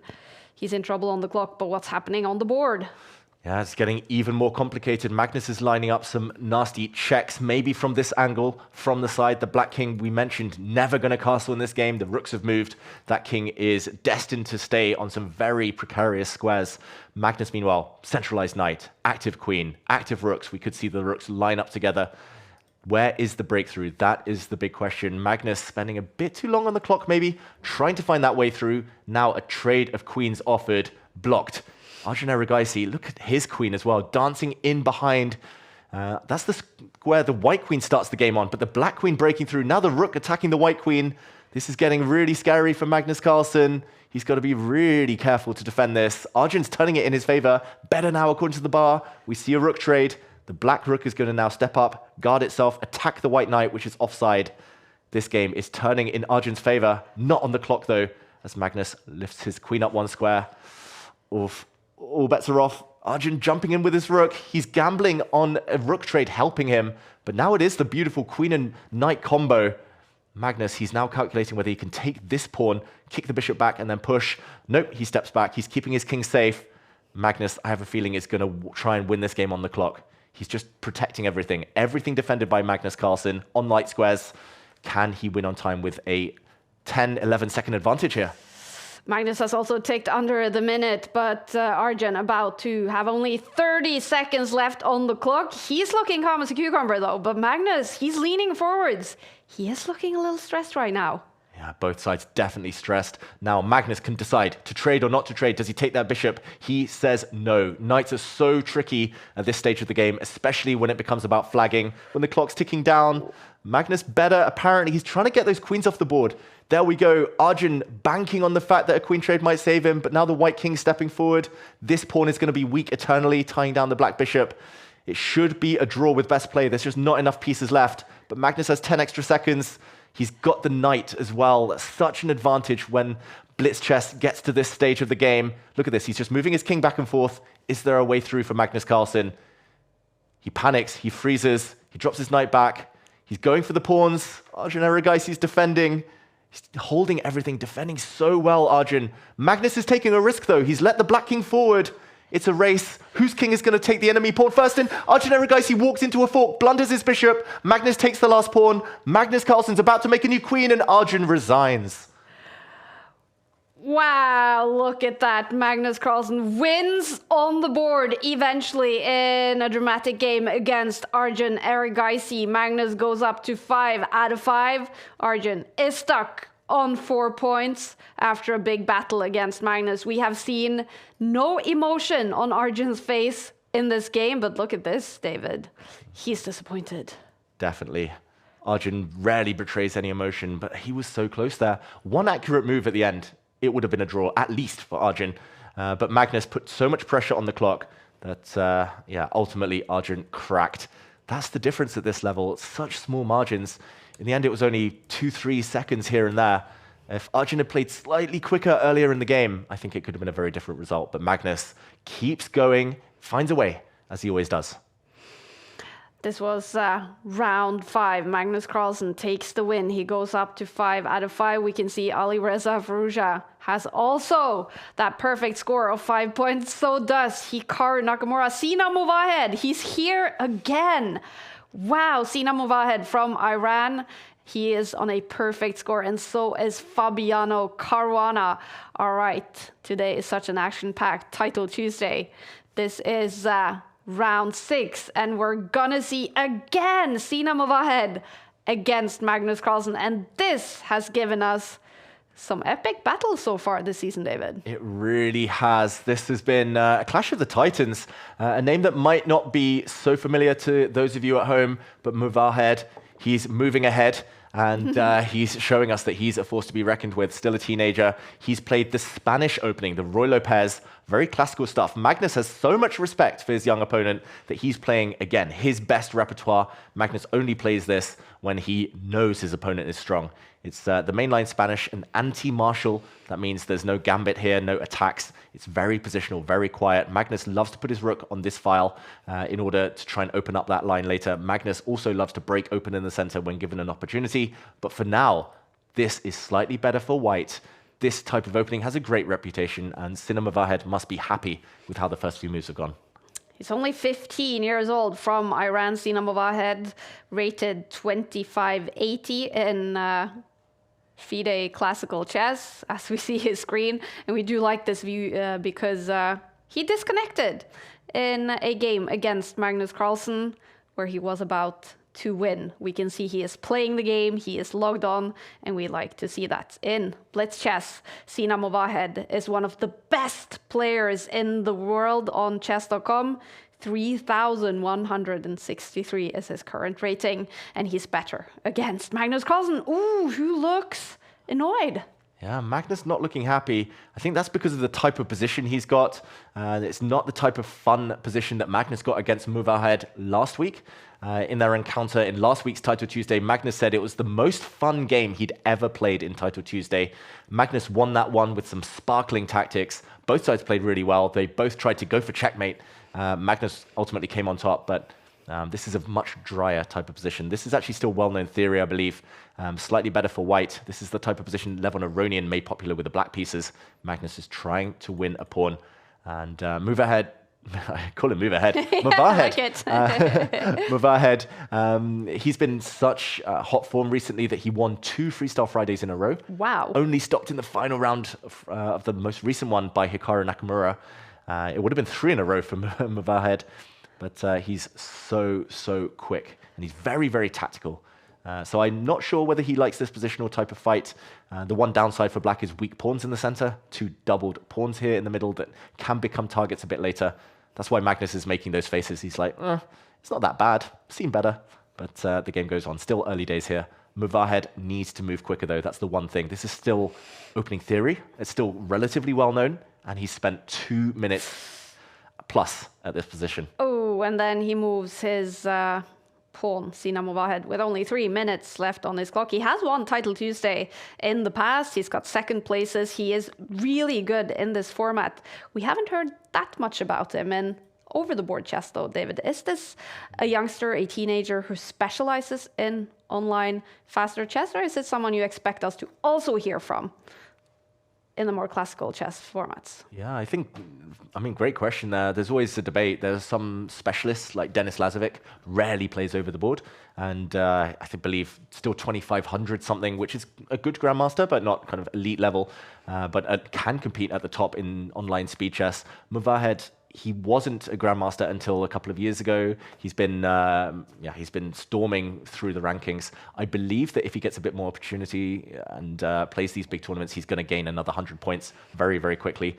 But definitely a name to remember. For now, it looks like online chess is his priority, as we see him win back a pawn there and now attacking this black knight. It's a great position for him. He's catching up on the clock.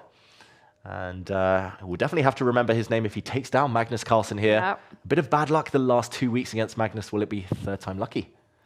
That's the question for Movahed as he plays Magnus Carlsen again. But he only has 2.5 minutes left on his clock with the white pieces. The eval bar is roughly in the middle. Magnus Carlsen and Movahed both on a perfect score. This is round 6 out of 11. Movahed moves his queen back. There we go, retreating, but lining up on the same diagonal as the black king. That is the key detail here. Magnus trades off and plants his knight in the way, so this diagonal will not be unblocked. That's a very classy move by Magnus Carlsen. He'll probably drop his other knight back in the near future, just try to clear the line of the black rook and try to improve the black bishop. But yeah, still early days. This is the maneuvering phase in this middle game now. Movahed, he's one of the talented Iranian generation. Magzudlu, of course, these days is the Iranian #1, very strong player, nearly got to the candidates.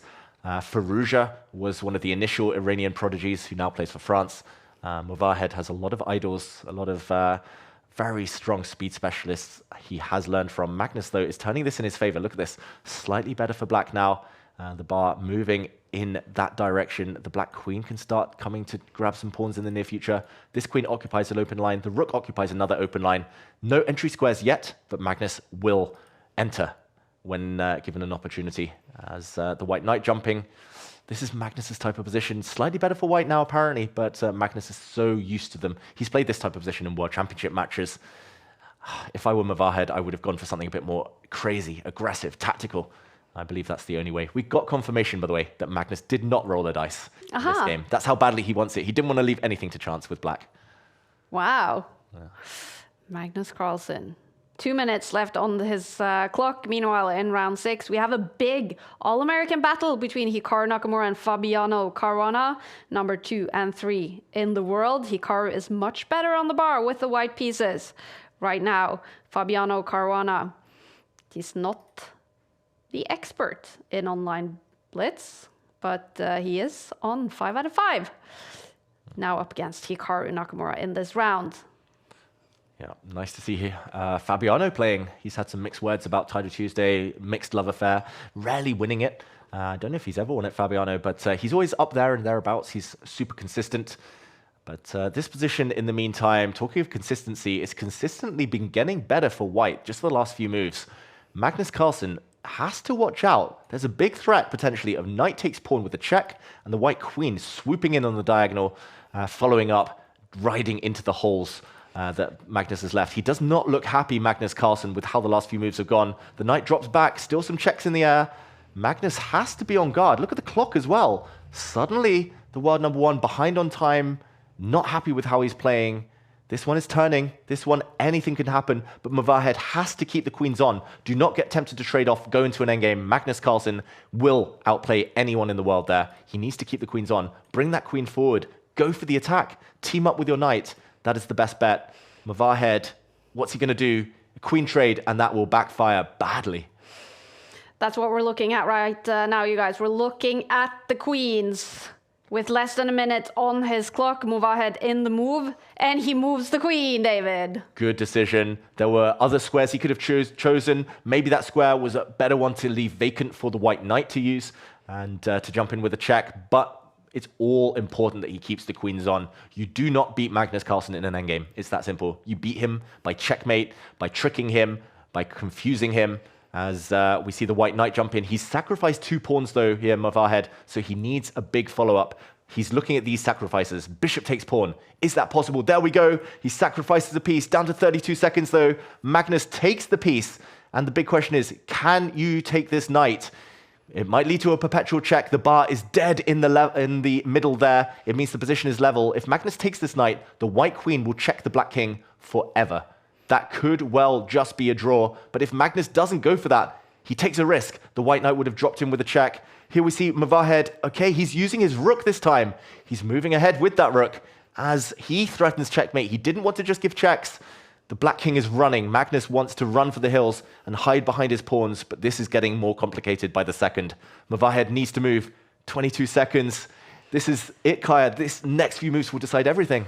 Will he finally be able to beat Magnus Carlsen? He is better on the bar. Sina Movahed is only 15 years old. He's got 15 seconds on the clock. He's massively better, David. Magnus Carlsen has blundered his rook in the corner. Maybe this was a calculated gamble. He needs to win on time now. That rook was defended by its queen. Magnus blocked the defense there, losing his rook. Look at this. Movahed's winning this pawn now. Magnus is about to get checkmated. He needs to somehow stay alive and win on time. Movahed is totally outplayed Magnus Carlsen there. Confused him. The rook is coming back.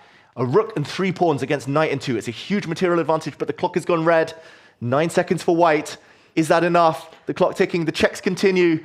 He can keep checking. Will he force the draw, Movahed? He goes for the win. He doesn't repeat the position. Magnus turning red now with his clock. The king dropping back. It's all about a scramble till the end. The pawns are pushing. Magnus's queen drops back. Pawns, wow, it's just random pre-moves now. 4 seconds against 4 seconds. Who is going to be the faster of the two? The pawns are pushing. Who's going to check last? Magnus down to 2 seconds. Queen trade. Queen trades. Queen's off the board. Rook taking the pawn. Magnus Carlsen loses on time. Movahed wins. Wow! Finally for Sina Movahed. He beats Magnus Carlsen. He takes him. On the clock, he flags Magnus Carlsen, the best player in the world, loses to 15-year-old Sina Movahed from Iran. Huge result for the youngster. He goes up to 6 out of 6. Perfect score. Magnus Carlsen, he's not going to play 11 out of 11 today. He is stuck on 5 points. What an incredible game. What a battle between these two. And Sina Movahed finally gets his win against Magnus. Yeah, he's deserved it. Not just this week, the way he's played against Magnus the last 3 weeks.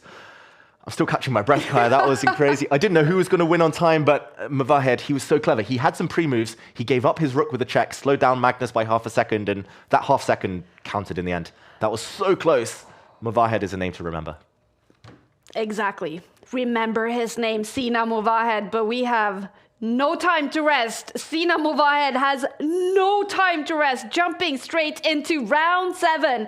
He has the white pieces. He is up against Hikaru Nakamura, who just won his game against Fabiano Caruana. These two are both on a perfect 6 out of 6. Sina Movahed with a white. What's happening here, David? Wow, I was going to say, is this about to happen? It's the Berlin draw, a well-known repetition where all the pieces get traded quickly. There's a dance between the two queens. That is, well, hard to blame Movahed, who's just had a crazy game, no break. Fearing Hikaru potentially, but Hikaru, he's played this draw countless of times. Yeah, I'm surprised. Yeah. I'm always disappointed. I wanted to see that encounter. I wanted to see that fight. 100%. Yeah, they share the lead, and they can only be overtaken by one player, Alireza Firouzja. Strategy from Hikaru with the black pieces there. He takes a quick draw and he goes up to 6.5. Now same with Sina Movahed. This is the beginning of round 7, you guys. And Alireza Firouzja is on 6 out of 7 points. He's got the white pieces here against Denis Lazavik, known as one of the best players in online Blitz chess. This is a big battle between 2 young players. And what are we seeing on the board? Yeah, it started life as an English opening, something that Firouzja has been employing more and more. He used to be an e4 player, really loyal to that move, played it every single time. But just in the last year or two, Alireza Firouzja has been more willing to experiment. This is a very successful English opening for white. It's marked by 2 things. The white pawn on this square on c4 and this pawn chain, teaming up with the bishop on light squares. It's all about a light squared strategy for white. Now he jumps forward with his knight. Watch out, knight fork in the air. This move would win the black queen or the black rook in the corner.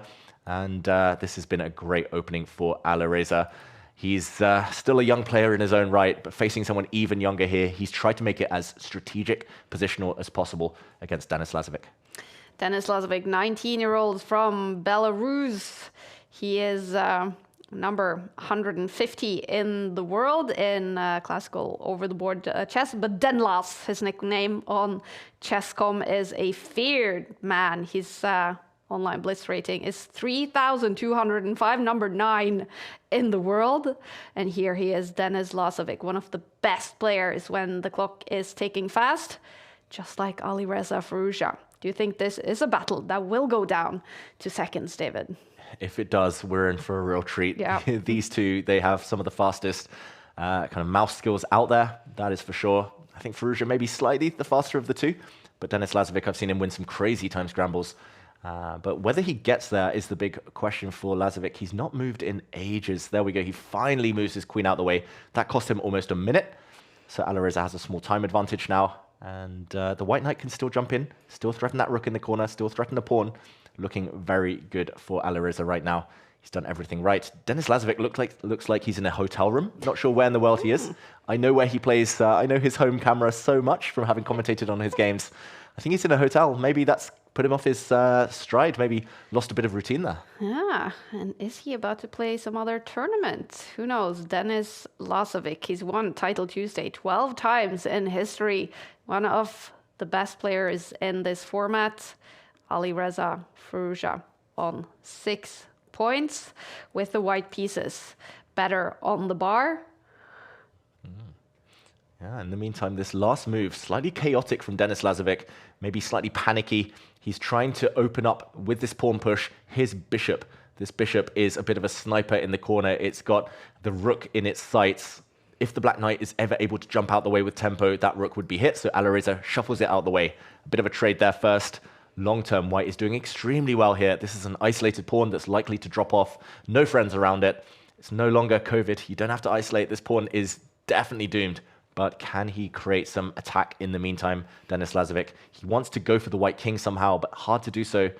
It's opposite color bishops, but the moment the black piece is not coordinating at all.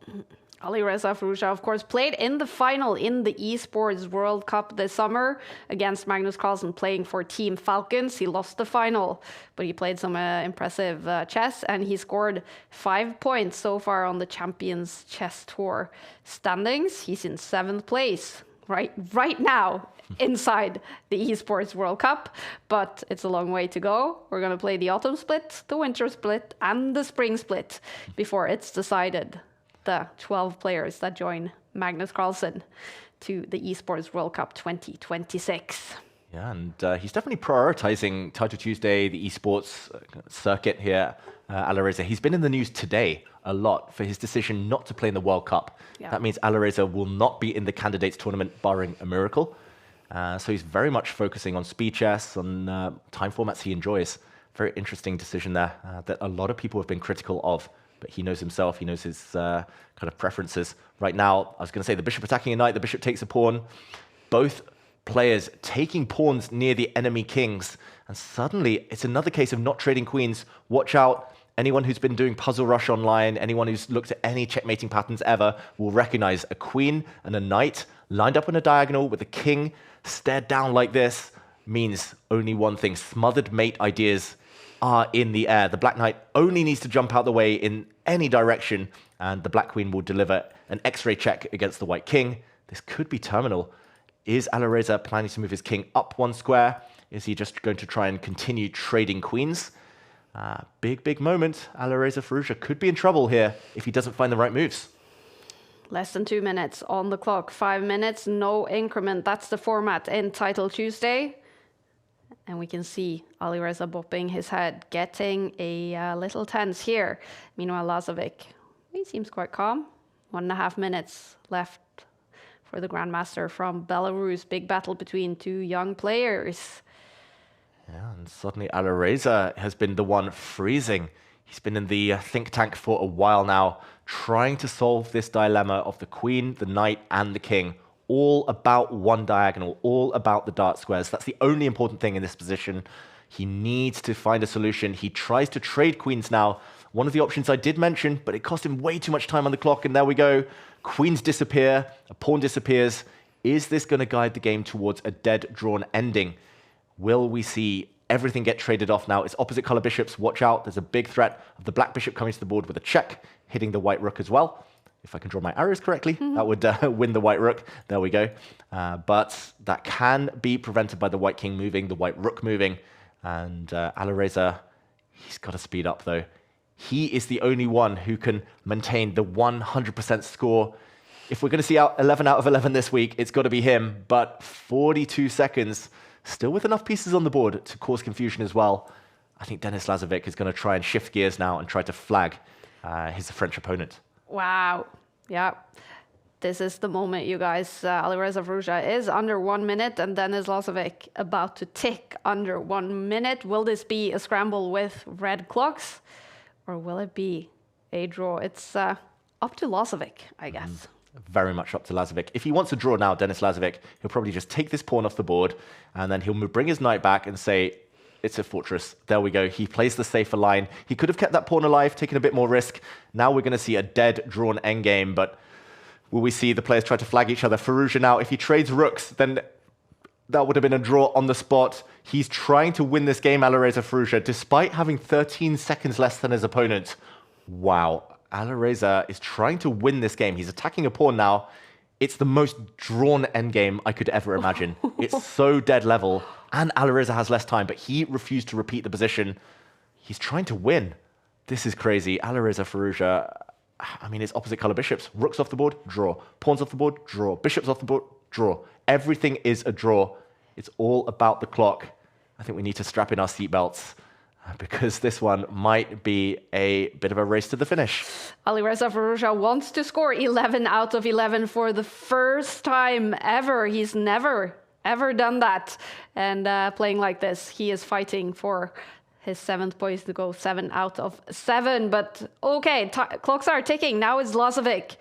Oh, he's going down to 10 seconds on the clock. Oh, this is Alareza's mouse skills at play. Look at how quickly the moves are coming in for white. He's pre-moving.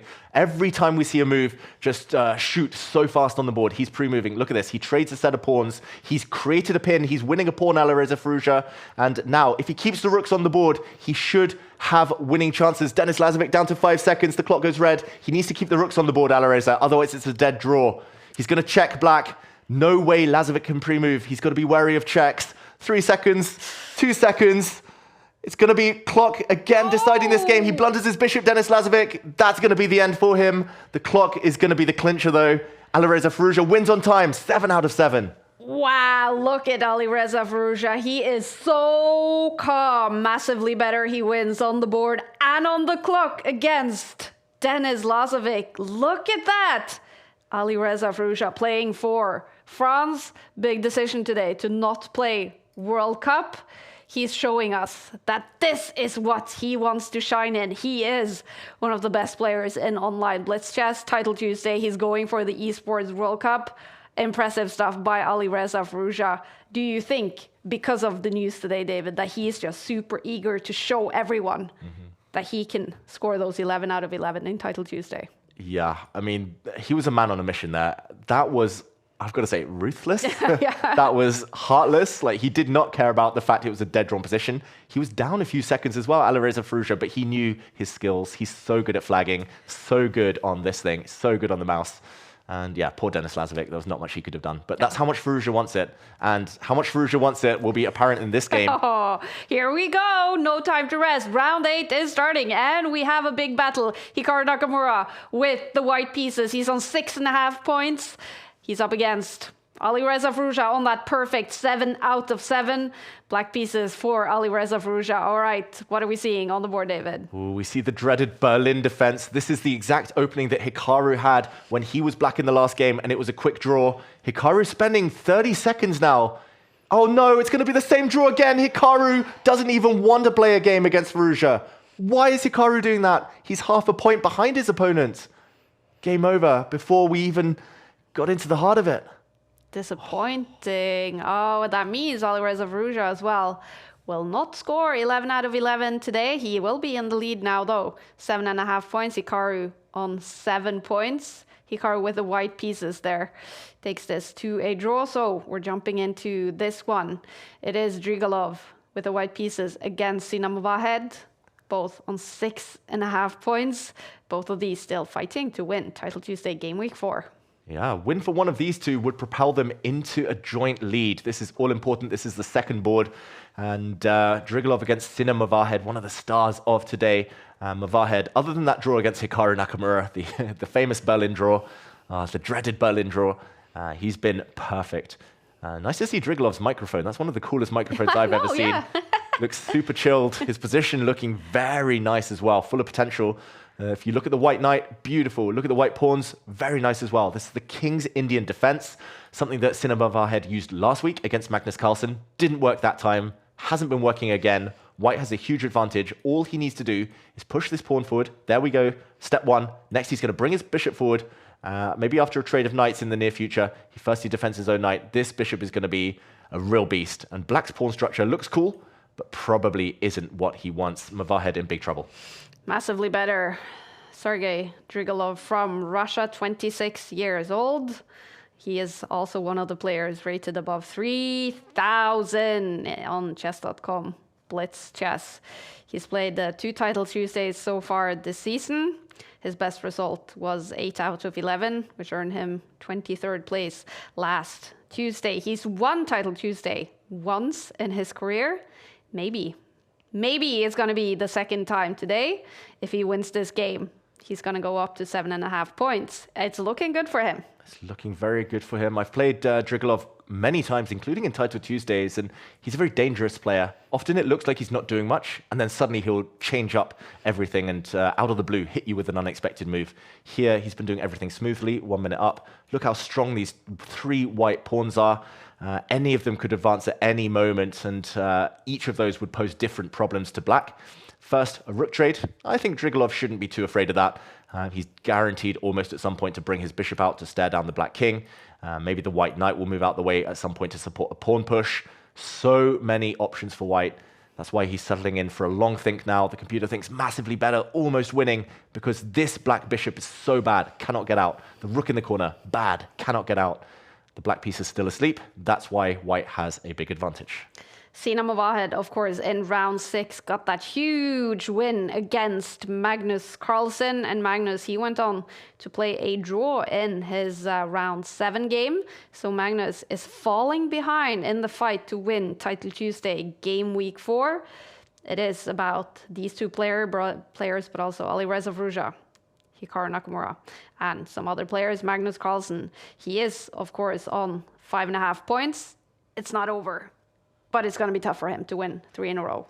It's going to be tough. He needs to win 3 in a row and hope. Magnus might, if he wins the next 2, get a chance in the last round to face one of his rivals and kind of take them, overtake them, score that all-important win, peg them back. But it's going to be tough. It looks like it might be a question of whether Alireza Firouzja can keep going, keep up his incredible pace.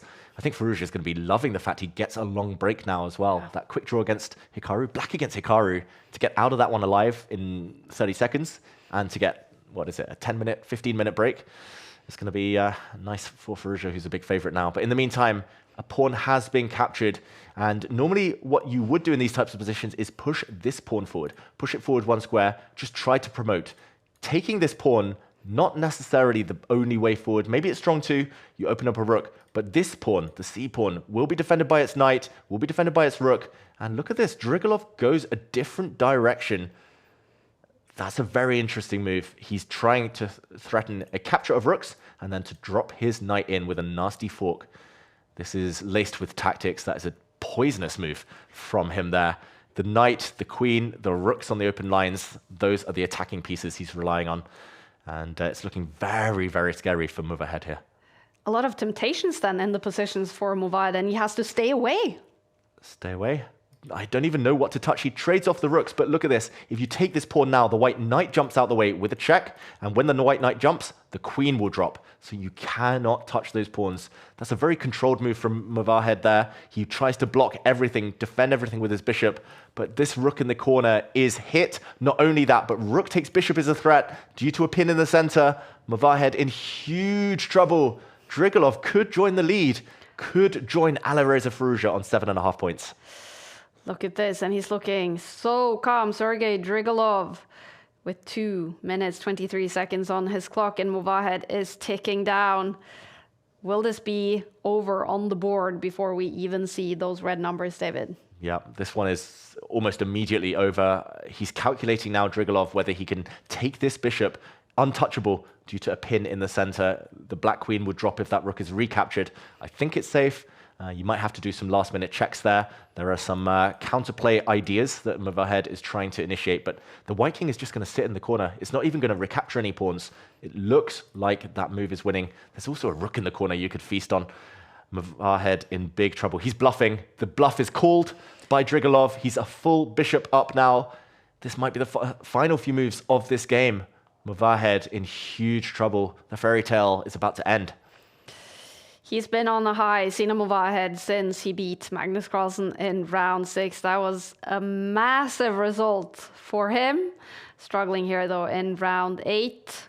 He is about to lose against Drigalov, who will go up to 7.5 points and join Alireza Firouzja in first place after 8 rounds. And after this round, 3 rounds to go before we name the winner of Game Week 4 in the autumn split.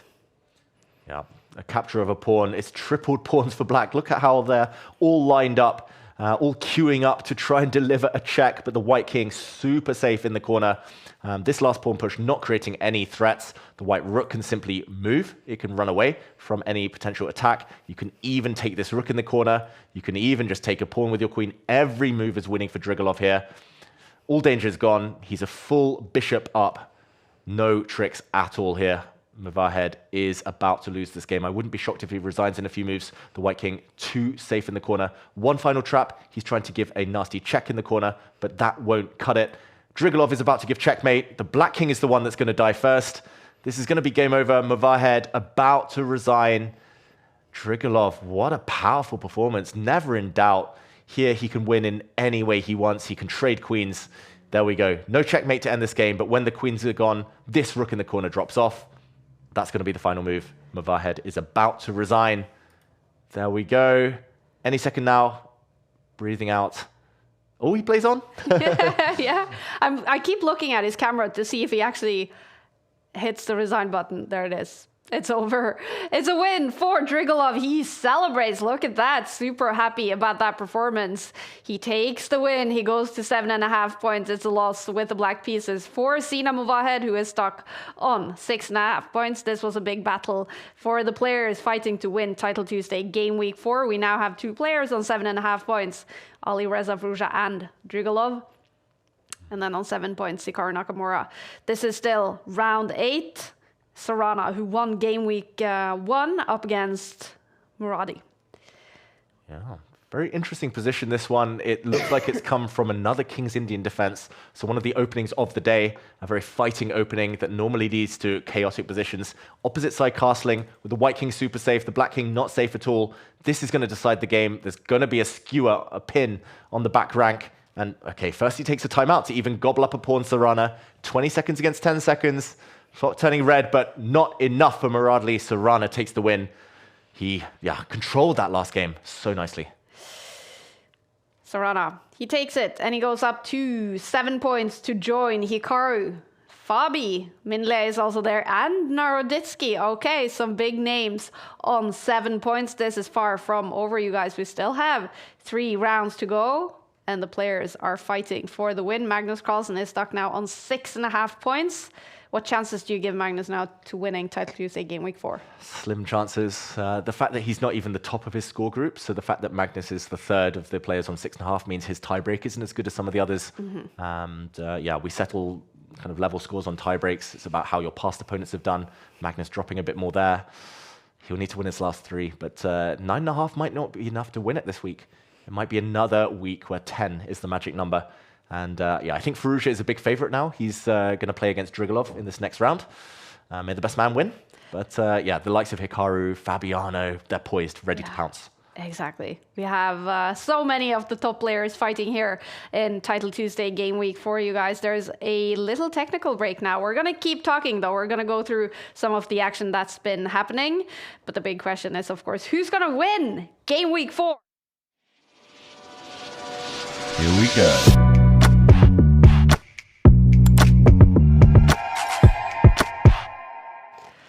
How's your voice, David? It's been dramatic today. Ooh. It's getting croaky, I must admit. 3 rounds left. My voice will survive. But no, it's been fun. Lots of time scrambles today, Kaya. So much drama on those clocks, David. We've seen them be red. They've gone to 0. There's been flagging. Let's take a look at an action replay. One of our favorite moments, of course, so far today. Round 6, Sina Movahed. Then there is a story, of course. He was massively better against Magnus a few weeks ago. He lost because he was disconnected. Next week, he lost to Magnus on the board. And here, they meet for a 3rd time. And what's happening? Yeah, last week it was the most fun game Magnus has ever played in Title Tuesday, in his own words. This one was a fun game as well. We joined just after Magnus, though, has blundered. Earlier, he could have had a draw. He could have allowed the position to repeat itself, but he wanted to win Magnus. He has more time. Look at this. 7 seconds for White, 14 seconds for Magnus, but the Black King was just too open. When you're low on time, the last thing you want is an open king, because then you can't pre-move. You know you'll get checked, and you can't predict which check will come from which angle, so it makes you much, much slower. And despite the fact Magnus had a few seconds more than his opponent, it was Magnus Carlsen getting checked, losing seconds on the clock, Movahed pre-moving. Very importantly, very nicely in a moment, getting the queens off the board. This was all important. Getting the queens off the board removed all the risk. Getting that last pawn off the board was the one that tricked Magnus. And Magnus, a bit of a bang there on the table, running out of time. So close, but ultimately Movahed, he deserved it. He controlled most of that game. It's sort of been in the stars. It's been coming for him. He's been up against Magnus now 3 Tuesdays in a row. Yeah. And the 3rd time he gets lucky and he wins it. What does that tell us about the future for this 15-year-old? Yeah, I mean, that's how kind of every story starts, right? It's never easy. No prodigy ever comes through and beats the top players in the world on their first try. It's just unthinkable. But you have to keep going. You have to believe. Once you make the breakthrough, that's when things can start accelerating. And very impressive. Just the perseverance, the way he's fighting, he's not backing down or not playing boring chess against these guys. He's really going for their throat. It's promising signs for the future. Yeah. All right, you guys. Round 9 is coming up in a few minutes. You're watching Take and Title Tuesday. We hope you're enjoying the show and the action. Go check us out on YouTube. We do post a lot of videos, a lot of content with Magnus, with other top players.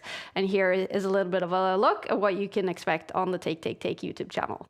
He's just made 20 moves. Has he survived? No, because it's checkmate. Yeah, but I made 20 moves. No, it says 21. 21. But it says survive 20 moves, and you made 20 moves, and you did not survive. So it's $50. $50. I will give you $50. Okay, yeah. $50. 60. 55. 60, 70, and you get a free ice cream. Okay, deal. I don't know why everyone thinks I calculate well. Because you actually calculate. Yeah, that's the difference. Exactly. I'm just quitting the interview, okay, sorry. Minute of silence. Have I been too harsh? Everything is harsh, come on. Too generous? I mean, this was the best picture. Let's find out.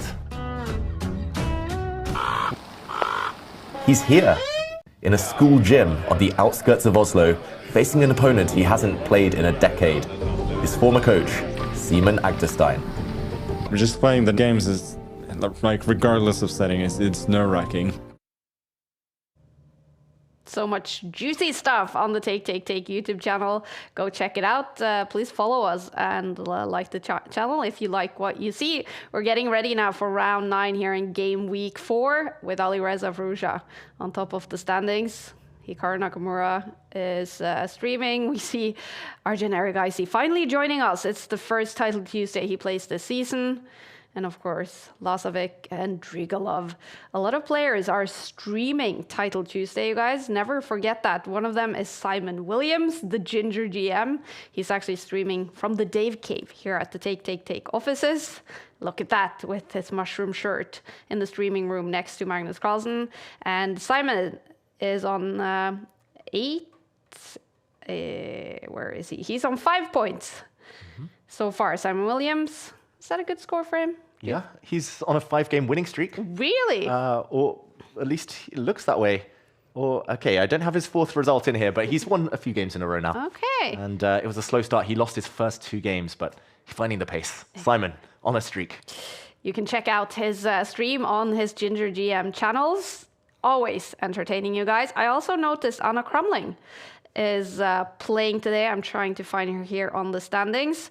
She is probably streaming as well while she is playing Title Tuesday. Anna Crumling, the streamer from Sweden. All right, let's see if pairings come up for round 9. I guess we should expect Firouzja against Drigalov. They haven't played yet, have they? I don't think they have. Firouzja's only dropped half a point to Hikaru Nakamura. Drigalov has been on fire these last few rounds. And I don't believe he's dropped a draw for a while now. It looks like he only drew in round 4 against an IM, but he's been on a winning streak ever since. Wow. This is a fierce edition of Title Tuesday, you guys. Game week 4, we have never seen these many of the top players, especially this season in the autumn split. They're all here. Hikaru, Magnus, Fabi, Firouzja, Arjun Erigaisi. So many of the top dogs are playing, and we do have 3 rounds left before we name the winner of Game Week 4. Pairings are out. Alireza Firouzja with 7.5 points will have the white pieces against Sergei Drigalov, both on 7.5 points. What's happening on this board, David? Okay, we've got an open Sicilian. It's the Najdorf variation, with black playing an early pawn to a6 push. That characterizes the Najdorf. Normally, this is one of the most fiery openings you can choose. No solidity here. Very rarely a positional battle. Becomes very dynamic. It's all about the tactics, all about who can get their plans in before their opponents. Becomes a race often with kings on opposite flanks. And here we see Firouzja. Wow, some very quick moves there. But Firouzja attacking the black rook. He's got light squares under his grip in the center. Black's king looks potentially very attackable, very weak there in the center. But in return, black has the long-term potential of these pawns pushing. They could become menacing if they're allowed to step further forward. Also an open line for the black rook to stare down at the white king. So this one has all the ingredients to be a real fight. Drigalov not backing down, not showing any fear to Firouzja, although it is the type of position that Firouzja typically does quite well in. Alireza Firouzja has historically won Title Tuesday 19 times. He's fighting for number 20 today. He's looking so chill today, so calm, Alireza Firouzja. He is where he loves to be, playing online Blitz chess. We were not joined by Alireza last week. He was traveling from the Grand Swiss, probably, and he didn't have a chance to play today. It was announced that he will not feature in the World Cup later this year, meaning he's not going for a spot in next year's candidates. How shocked were you when you saw that, David? Yeah, I think anyone else I would have been more shocked, but still a bit of surprise. Alireza is still a young guy. He's just 22 years old. He's world champion material. We've heard about that for years. Yeah. I mean, he was 2,800 when he was just 18 years old. That's incredible. And yeah, it feels like he'll get a shot at the world title at some point. He'll play in more candidates in future. It's just odd to see them willingly walk away from these opportunities, these young players. I mean, you would never see the likes of Prag or Abdu Satarov turn down an opportunity to, like, even if it's a remote opportunity, small chances, they would never pass up the chance. But Alireza, he's always had other priorities. He's always been his own man. And yeah, we'll see him back in future. Or is it Magnus Carlsen starting a trend with turning down the World Championship title, not playing that much over the board classical chess anymore, very much stating that the main thing for him is esports World Cup, Title Tuesday, online chess, playing these kind of events? Do you think Alireza is inspired by that? Yeah, possibly. Magnus has always been a trendsetter, right? And I think everyone is always influenced by the star players of their time. But it is a sad trend, I've got to say. Yeah. We want to see players play more. The good thing for us, though, is that he's going to be playing Title Tuesday nearly every week now. He's going to be trying to get to the Esports World Cup. The bad news for Alireza is that he's in big trouble on the board. Ooh, look at this. What's happening here, David? Yeah, just the last few moves have changed everything. I think Alireza had missed that earlier with the Black Rook attacked seemingly by the White Knight. Black didn't even need to react. Black set up a checkmate threat, first of all, on this square, which was defended by the White Rook next to it. But now this rook teaming up as well, the other rook, the queen, everything is pointing in the direction of the White King, which has just moved. And now the big question is, can Drigalov pounce? Can he break through, give up his rook? Rook takes pawn, try to bring his queen into the corner here, and maybe pick off this white rook in the other corner. That would show some real gymnastics, the black queen there, some real agility, but it might also just be very strong. He will win a pawn. He doesn't want to go for it, though. Maybe he's trying to push these pawns forward to win a piece in the process, some forks in the air, but that has given Firouzja some time to defend everything, and the Black King weak too. I'm not going to say this is over. I think it's a big advantage for Black, but still far, far from winning. He needs to find the key breakthrough. Not easy. I see comments on the YouTube chat saying that this is a crazy game. Would you agree, David? Yeah. Sicilian defense. I've always stayed clear of it because crazy is not my middle name. I can't deal with the chaos that often ensues, but the likes of Alireza and others, especially the new generation, they love this type of position. The black pawns are either very strong or they're very weak. It's that type of position. It's either very good for white or it's very bad. Nothing in between. We do have other big battles happening here in round 9. Sindarov against Fabiano Caruana. Naroditsky against Hikaru. 2 streamers, 2 Americans, 2 big names fighting it out in round 9. Hikaru is fighting to win Title Tuesday today. Magnus Carlsen, who's had a few bad games, is now up against Bluebaum. Bluebaum, the German who came second in the Grand Swiss and qualified for the candidates. He is actually now better with the black pieces against Magnus Carlsen. And with the black pieces as well, Drigalov is better against Alireza Firouzja, but he is ticking under 2 minutes on the clock. Yeah, he's better, but his chances were also better just a few moves ago. This one, he's been a bit confused, I think, Drigalov. We saw him frown. He thought he was winning a piece. Last move, he attacked the white queen. He looked like he was about to win the white knight. But now, if you take this knight, suddenly the white queen takes an undefended rook on the edge of the board. And that was a kind of trick that he tried to trap his opponent with, but he was relying on this. Now attacking the white queen. If the white queen moves to a bad square, maybe there's a chance you can take this knight, but there are consequences. This black king is sitting in the center. Drigalov, if he isn't able to win material, his attack might just fizzle out, and he's grabbed the knight. He's walking into a discovered check. That's the most brave type of move in chess. When you allow a check, the bishop captures a bishop on the way, so level material yet again, but this has just got even more crazy. The white bishop is under fire, the black knight is pinned, but if it gets unpinned, could attack a bunch of pieces. The white king still caught in no man's land. Kaya, someone's about to blunder. I just don't know who it is. 2 minutes on the clock for Alireza Firouzja. He does have more time on the clock. Drigalov is looking a little bit stressed. Does that mean he is the one who will make that predicted blunder? Crazy game. Difficult stuff happening and so much at stake. These are both on 7.5 points. A winner in this game will be the leader heading into round 10 out of 11. It's getting close to the announcement of the winner of Game Week for you guys. Yeah, look at the calculation. Both players locked deep into thought, trying to work out the future. And I predicted a blunder. There we go. Alireza Firouzja, he's losing a piece, I believe. Black can win a piece in various ways. This bishop is hanging. Maybe you trade queens first. But Drigalov, is he going to show us the way? He spotted something. He's frowning. He thinks he's seen a win. And it doesn't seem like Alireza Firouzja has noticed that this queen move he just made is a massive blunder, meaning Drigalov is massively better in the game.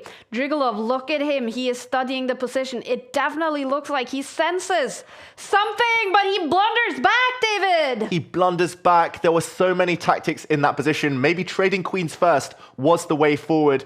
That bishop as well was hanging in so many variations, but he's miscalculated, I feel here, Drigalov. He's forgotten the fact that after rook takes pawn, now his rook is hanging, his knight is hanging. There's no time to win everything. You're actually losing material here with black because too many pieces will fall with check. Everything comes with a check because it's the black king, not the white king, that's sat on a vulnerable line. Oh, Firouzja, look at this. He sacrificed his queen now with this last move. He's taken a knight. If queen takes queen, it's going to be a double check. The white knight is going to come forward with a check, hitting the king from every angle, and the queen will drop back. This is a wild position. Not the best from Firouzja. There was something better, but good enough for a huge advantage. Look at this. Everything coming with check now. The white queen will drop next, and look at this. The rooks, both of them hit simultaneously. You can't defend them. One of the rooks will drop off. Firouzja's going to end up a pawn to the good in a winning endgame. Look at Alireza Firouzja, better on the bar, much better on the clock. Drigalov with only 14 seconds left, but the bar goes back to slightly better. Yeah, this is where Firouzja, he's clicking up the gears. He knows he can win on time. It's not even about finding the best moves anymore. It's about trying to set the traps that cost the opponent their last 11 seconds. Drigalov's king has entered the center of the board. Once that clock ticks red, there we go. This is danger time for Drigalov. He needs to pre-move. He needs to get white's rook off the board. Then you can just move on light squares because it's only a bishop left. He's trying to get the rooks off, and Alireza's blundered his rook. Drigalov perks up. 6 seconds. Can he deliver checkmate? The white king is trapped. Black is totally winning. Alireza, in his haste to win the game on time, blundered his rook. Knights are so tricky, and checkmate is coming. The black knight is going to deliver a nasty check. 5 seconds. Drigalov, he's about to win. He's about to turn it around. Alireza has self-destructed. Not much to do. Your king is trapped. There's no way out. He just needs to prolong it as long as possible. He needs to survive 5 more seconds. But there we go. Checkmate about to land. The knight checkmate is coming next move, guaranteed. Alireza leans back in devastation. He's about to resign. The knight is coming in, and look at Drigalov celebrating on the camera, takes the lead. He cannot believe it. Drigalov, with 4 seconds left on the clock, beats Alireza Firouzja. He takes sole lead in Title Tuesday, Game Week 4. He goes up to 8.5 points in a crazy, crazy game. Alireza Firouzja had this on the board. He had it on the clock. He ends up losing. Look at Drigalov, the celebration. Oh, he is pumped with this win. And how does Alireza Firouzja feel about losing it the way he did? I mean, there's nothing more devastating than losing a winning position, other than maybe the fact that you had it in your hands and you cost yourself that win. I mean, he switched to flagging mode. We saw it. He was trying to win on the clock. Yeah. He just forgot about his rook. And 5 seconds, that was impressive by Drigalov. Yeah. He only spent 1 more second to checkmate from what was still a difficult position to win. Alireza, he's going to be kicking himself now that he took that quick draw with Hikaru. I understand the Falcons have like a peace treaty maybe. They just want to draw those Team Falcon players. But Alireza lost momentum and was punished. Look at that. Sergei Drigalov takes sole lead with 2 rounds to go. He's on 8.5 points. He's got Hikaru and Sarana right behind him. They're on 8 points. And then we do have 5 players on 7.5. Alireza Firouzja and Fabiano Caruana, 2 of those players. Magnus Carlsen on 7 points with only 2 rounds left, and we get the pairings. Of course, it's Hikaru versus Drigalov in this next round. Big battle. Hikaru has to win this.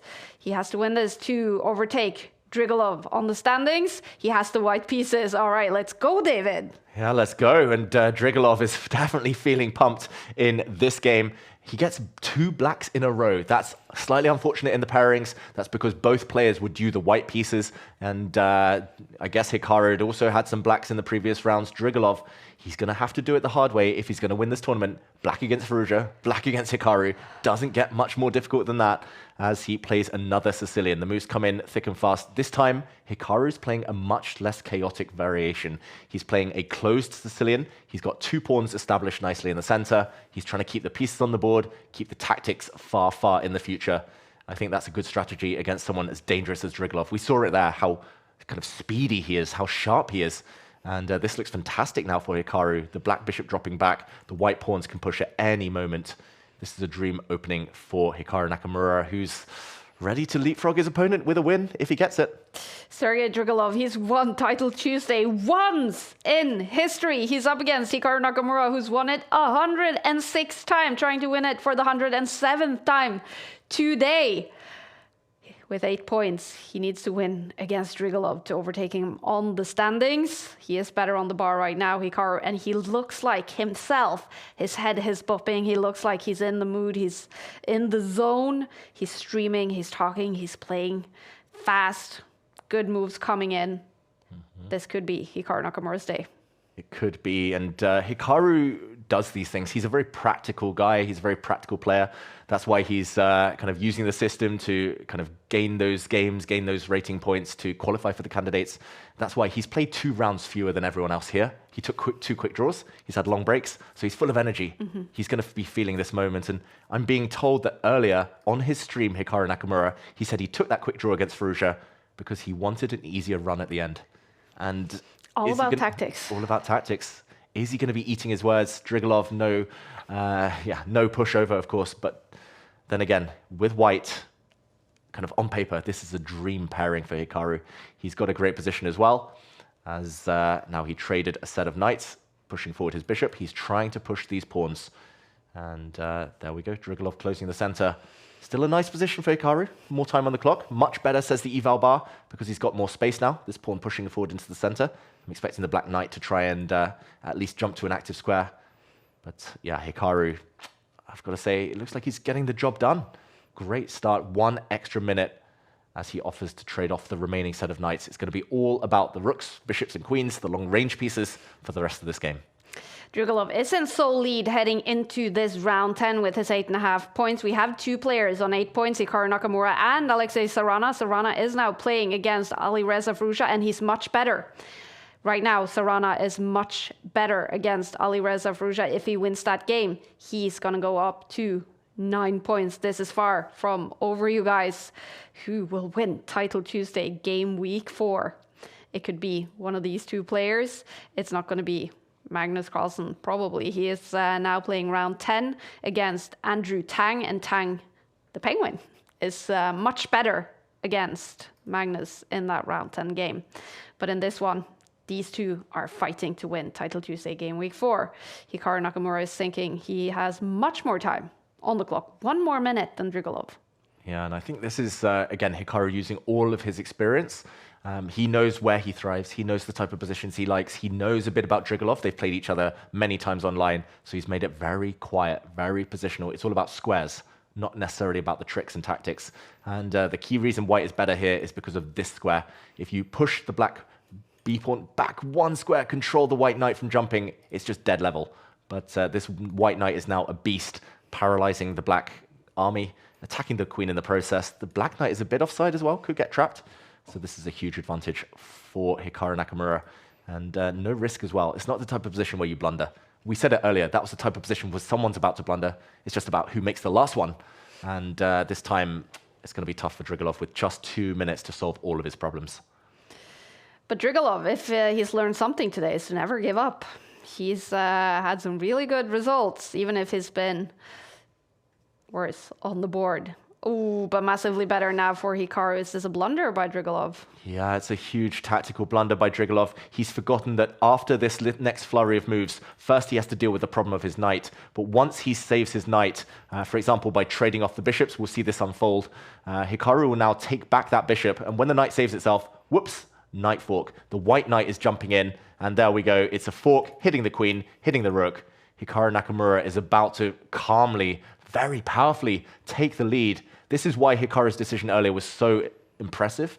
He knew that he could still be behind the leaders, but take them from behind later and leap into the lead, because this is the type of pairing he gets. This is the type of opponent he's so successful against. Exchange up, rook for knight. Drigalov laughing now. He knows he's doomed. White can even think about moves like pawn to g4. Will that win either the black queen or the black knight in the near future? Hikaru calculating. It's the last few moves. He points up to the skies. He's worked it out. Hikaru Nakamura. What's he going to play? I'm predicting a pawn push. There we go. He attacks the black queen. It's going to be tough now to keep the black queen and black knight alive on the board. This could be the final moments. Drigalov, his winning streak is about to be brought to an abrupt end. Hikaru Nakamura is on fire today. He still has 2.5 minutes left. He's massively better in round 10 against Drigalov, who's ticking down to 1 minute. If Hikaru Nakamura wins this, he goes up to 9 points. He will be on top of the standing. Question is, will he be there on his own, or will there be another player with him? This is round 10 out of 11 rounds.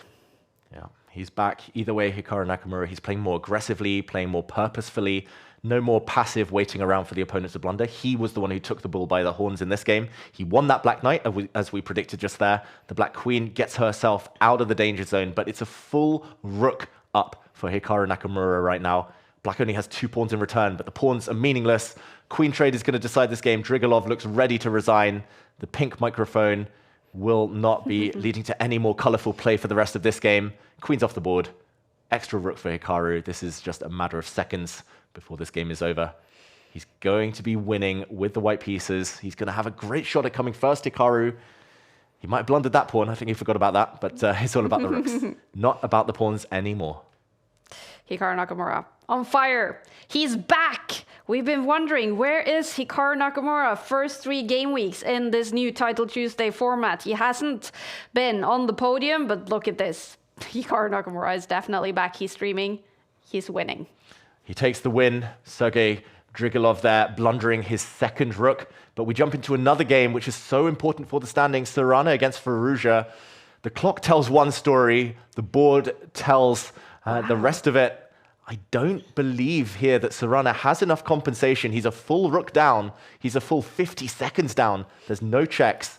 This just should be over. Firouzja is about to take the win, barring a miracle. Sarana earlier was doing so well, but I think he just overplayed his attack there. And now the white king about to get checkmated in no man's land. It's getting kicked all the way back, and there we go. A checkmate in the middle of the board. Game over. Firouzja wins, strikes back. Comeback from Alireza Firouzja, and he does it with the black pieces against Sarana. He takes the win. He's up on 8.5 points still, with a chance to win Title Tuesday Game Week 4. But we do have Hikaru Nakamura in sole lead with 9 points. Drigalov is also on 8.5, 1 round to go, but this is still round 10. Maxime Vagier-Legrave, great to see him playing Title Tuesday, and he's up against Sindero. Both of these players on 7.5 points, and with clocks ticking. Clocks are ticking, and clocks should decide this game, because on the board it is dead level.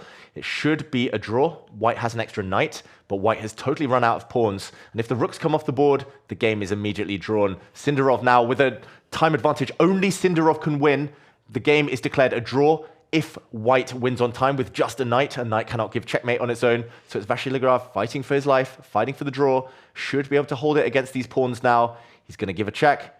He's going to take a pawn, and okay, the position repeats itself. It is a draw, a result that suits neither player. Yeah, they both wanted to win this, but a draw means they both go up to 8 points with 1 round to go.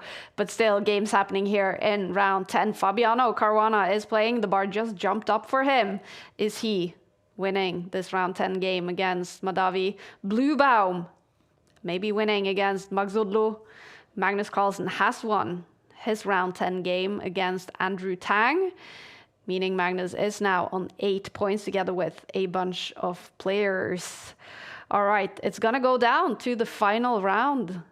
David. Can I make a prediction? Yes, please. Hikaru, he's played Firouzja, he's played Drigalov, he's played Caruana, he's played everyone at an 8.5. That means he's going to play someone on 8 points. Oh, that's true. Normally, how chess.com pairings work and Swiss system pairings in general, you play the highest rated player on 8 points. That is Magnus Carlsen. Oh! The colors match. Hikaru was just white, Magnus was just black. Maybe they'll play each other in the next round. All right, it's in the stars, you guys. We have such a packed title Tuesday. This game week 4, we see all the top players playing. We're heading into the final round. It should be between Hikaru Nakamura and Magnus Carlsen, and it is!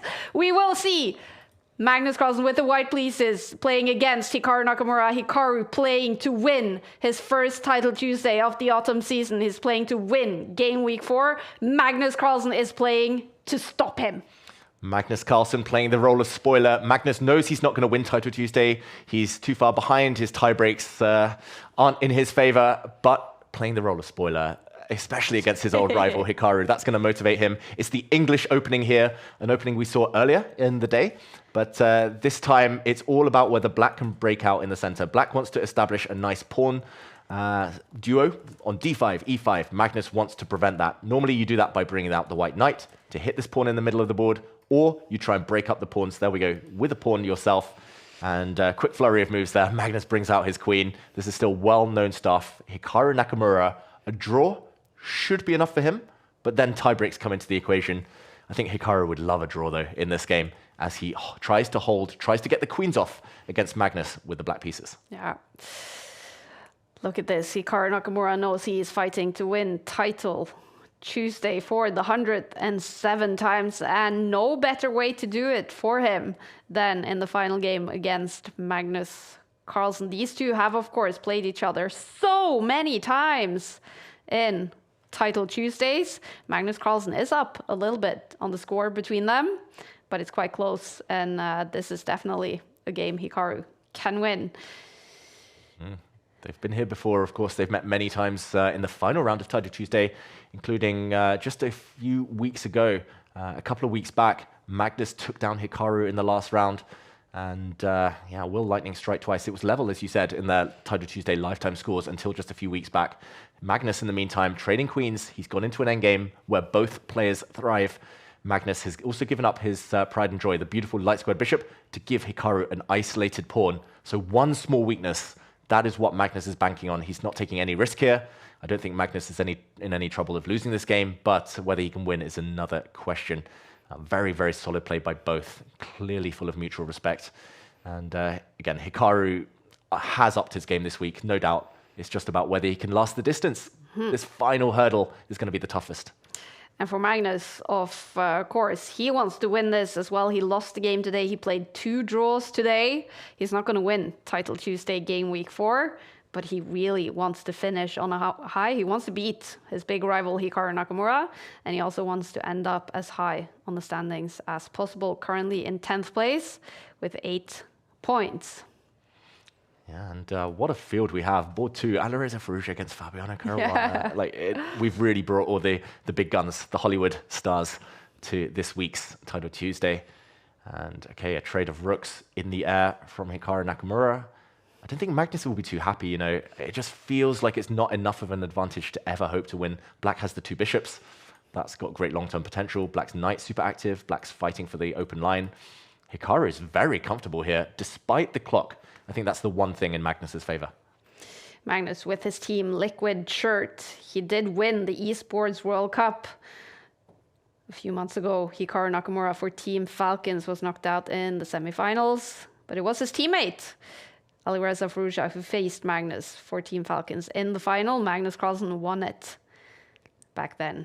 He took the title in the first ever esports World Cup. These two both really want to go back. Magnus is already qualified as reigning champ. Hikaru desperately wants to join. He wants to go back to that stage. He wants revenge. He wants to play the final. He wants to win the esports World Cup as well. Well, it's far away, but Game Week 4 winner is not far away. This is the final round, round 11. Hikaru Nakamura with a win in this game will win Title Tuesday Game Week 4. He is down a little bit on the clock. Yeah. It's the type of position that could go wrong for Black if you're a bit nervous, maybe, if you play too passively, if you just want to sit and defend. That's why Hikaru is playing very actively. You can see how energetic he is. Bishop pinning the White Knight, preventing the White Knight from jumping, winning pawns. The Black Knight, just a bit of a nuisance here. Just not threatening anything, but just annoying you from that side. Magnus tries to kick that Knight out. He tries to force it to retreat. Very logical move. But that move did cost Magnus 40 seconds. A big, big decision there to invest that much time. The Knight drops back. Magnus ganging up on this central pawn. Small advantage for White. In recent history, it's been all about Magnus in their rivalry in freestyle chess in the Esports World Cup semi-final. Magnus beating Hikaru in Armageddon. But can Hikaru hold? That's the beauty of this exact scenario. He doesn't need to win Hikaru Nakamura. A draw, I think he'd be very, very happy. He trades pieces. He's trying to desperately get that draw. He's defending this pawn. That's all important right now.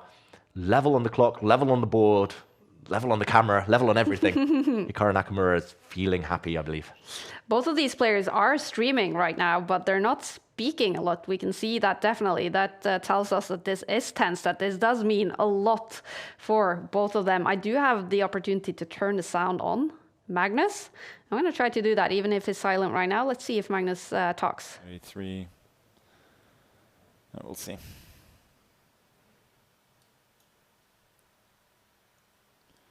F6. I'm running into all sorts of shit. He is not happy, David. Magnus Carlsen, using a bit of a... Just not good chess. I didn't even have time to go F3 and G4. Using a bit of a naughty word, I was going to say.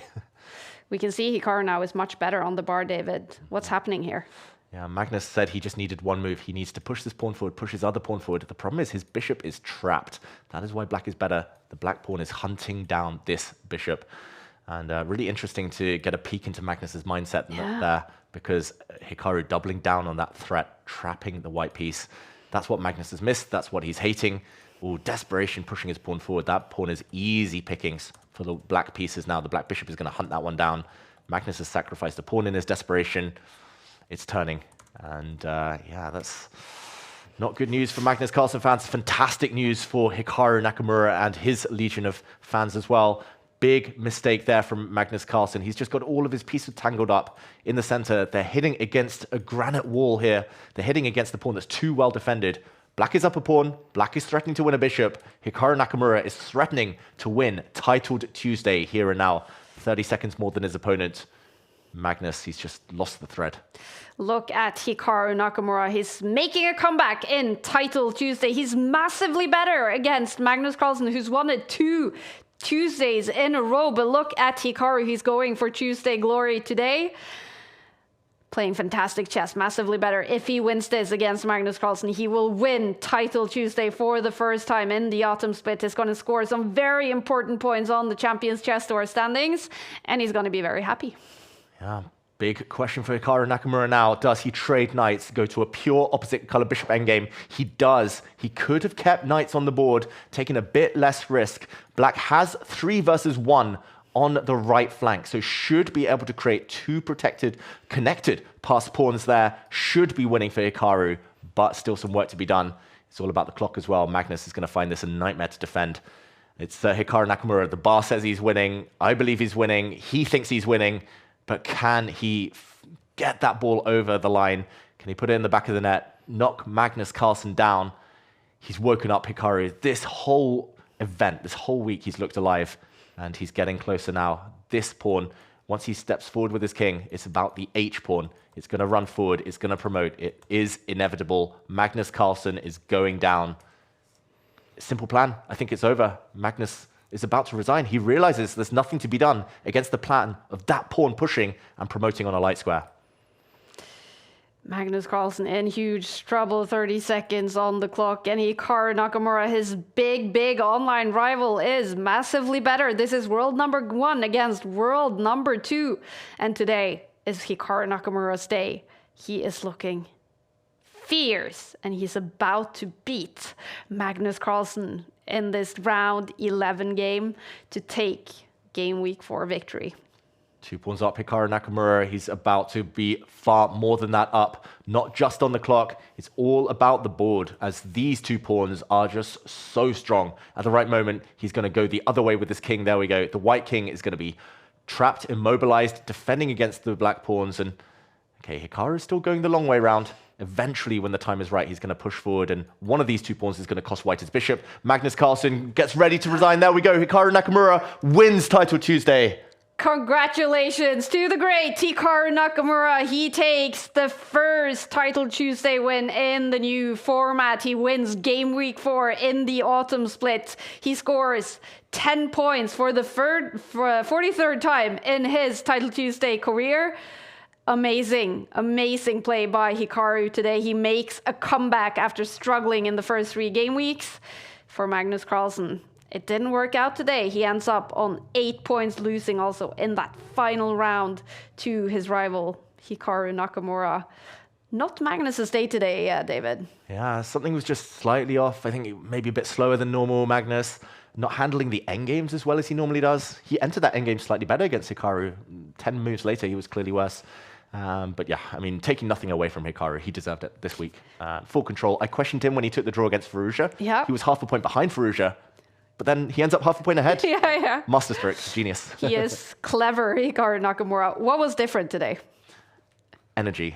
He was playing on the front foot, attacking. His openings were better, sharper. He was not letting his opponents get to him. He was much quicker, Hikaru, and he looked more confident, sharper on the camera. Definitely. It's good to see Hikaru Nakamura back where he belongs on the podium in Title Tuesday, and he takes first place today with 10 out of 11 points. Alireza Firouzja secures second place. He beats Fabiano Caruana in the final round to score 9.5 points. And then we do have 5 players on 9 points. Remember this, the top 10 players that score points on the Champions Chess Tour standings. Magnus Carlsen today is outside. And look at that, Sina Movahed also ends up outside after beating Magnus Carlsen finally today for Sina Movahed. But it is Hikaru Nakamura on top of the standings. Look at that. Do you think this means a lot to Hikaru to show that, yeah, he can also play fantastic chess with 5+0? Yeah, I mean, it's not a question. He can play fantastic chess with no increment. We saw at the Esports World Cup where he nearly beat Magnus, such small margins. I think just the fact that he had a few off weeks, we're just not used to it. We're so used over the last 10 plus years of him dominating Title Tuesday, winning most weeks. And yeah, just nice to see him back at his best. I think that's going to raise the bar now for everyone. Hikaru at his best is going to force Firouzja to step up, going to force Magnus to go back up a level. It's going to force everyone else to come and play. I hope we see even more names this time, but I mean, such a stellar cast. Naroditsky, 5th place, great result for him. Vidit, Caruana getting their first Champions Chess Tour points. It's been a good week. It's really been a good week. Now, we have, of course, requested an interview with the winner, Hikaru. He has turned us down. Bummer. It would have been great to hear from him, hear his thoughts after making this comeback and scoring points on the Champions Chess Tour standings and winning Title Tuesday for the 107th time, David. What a legend.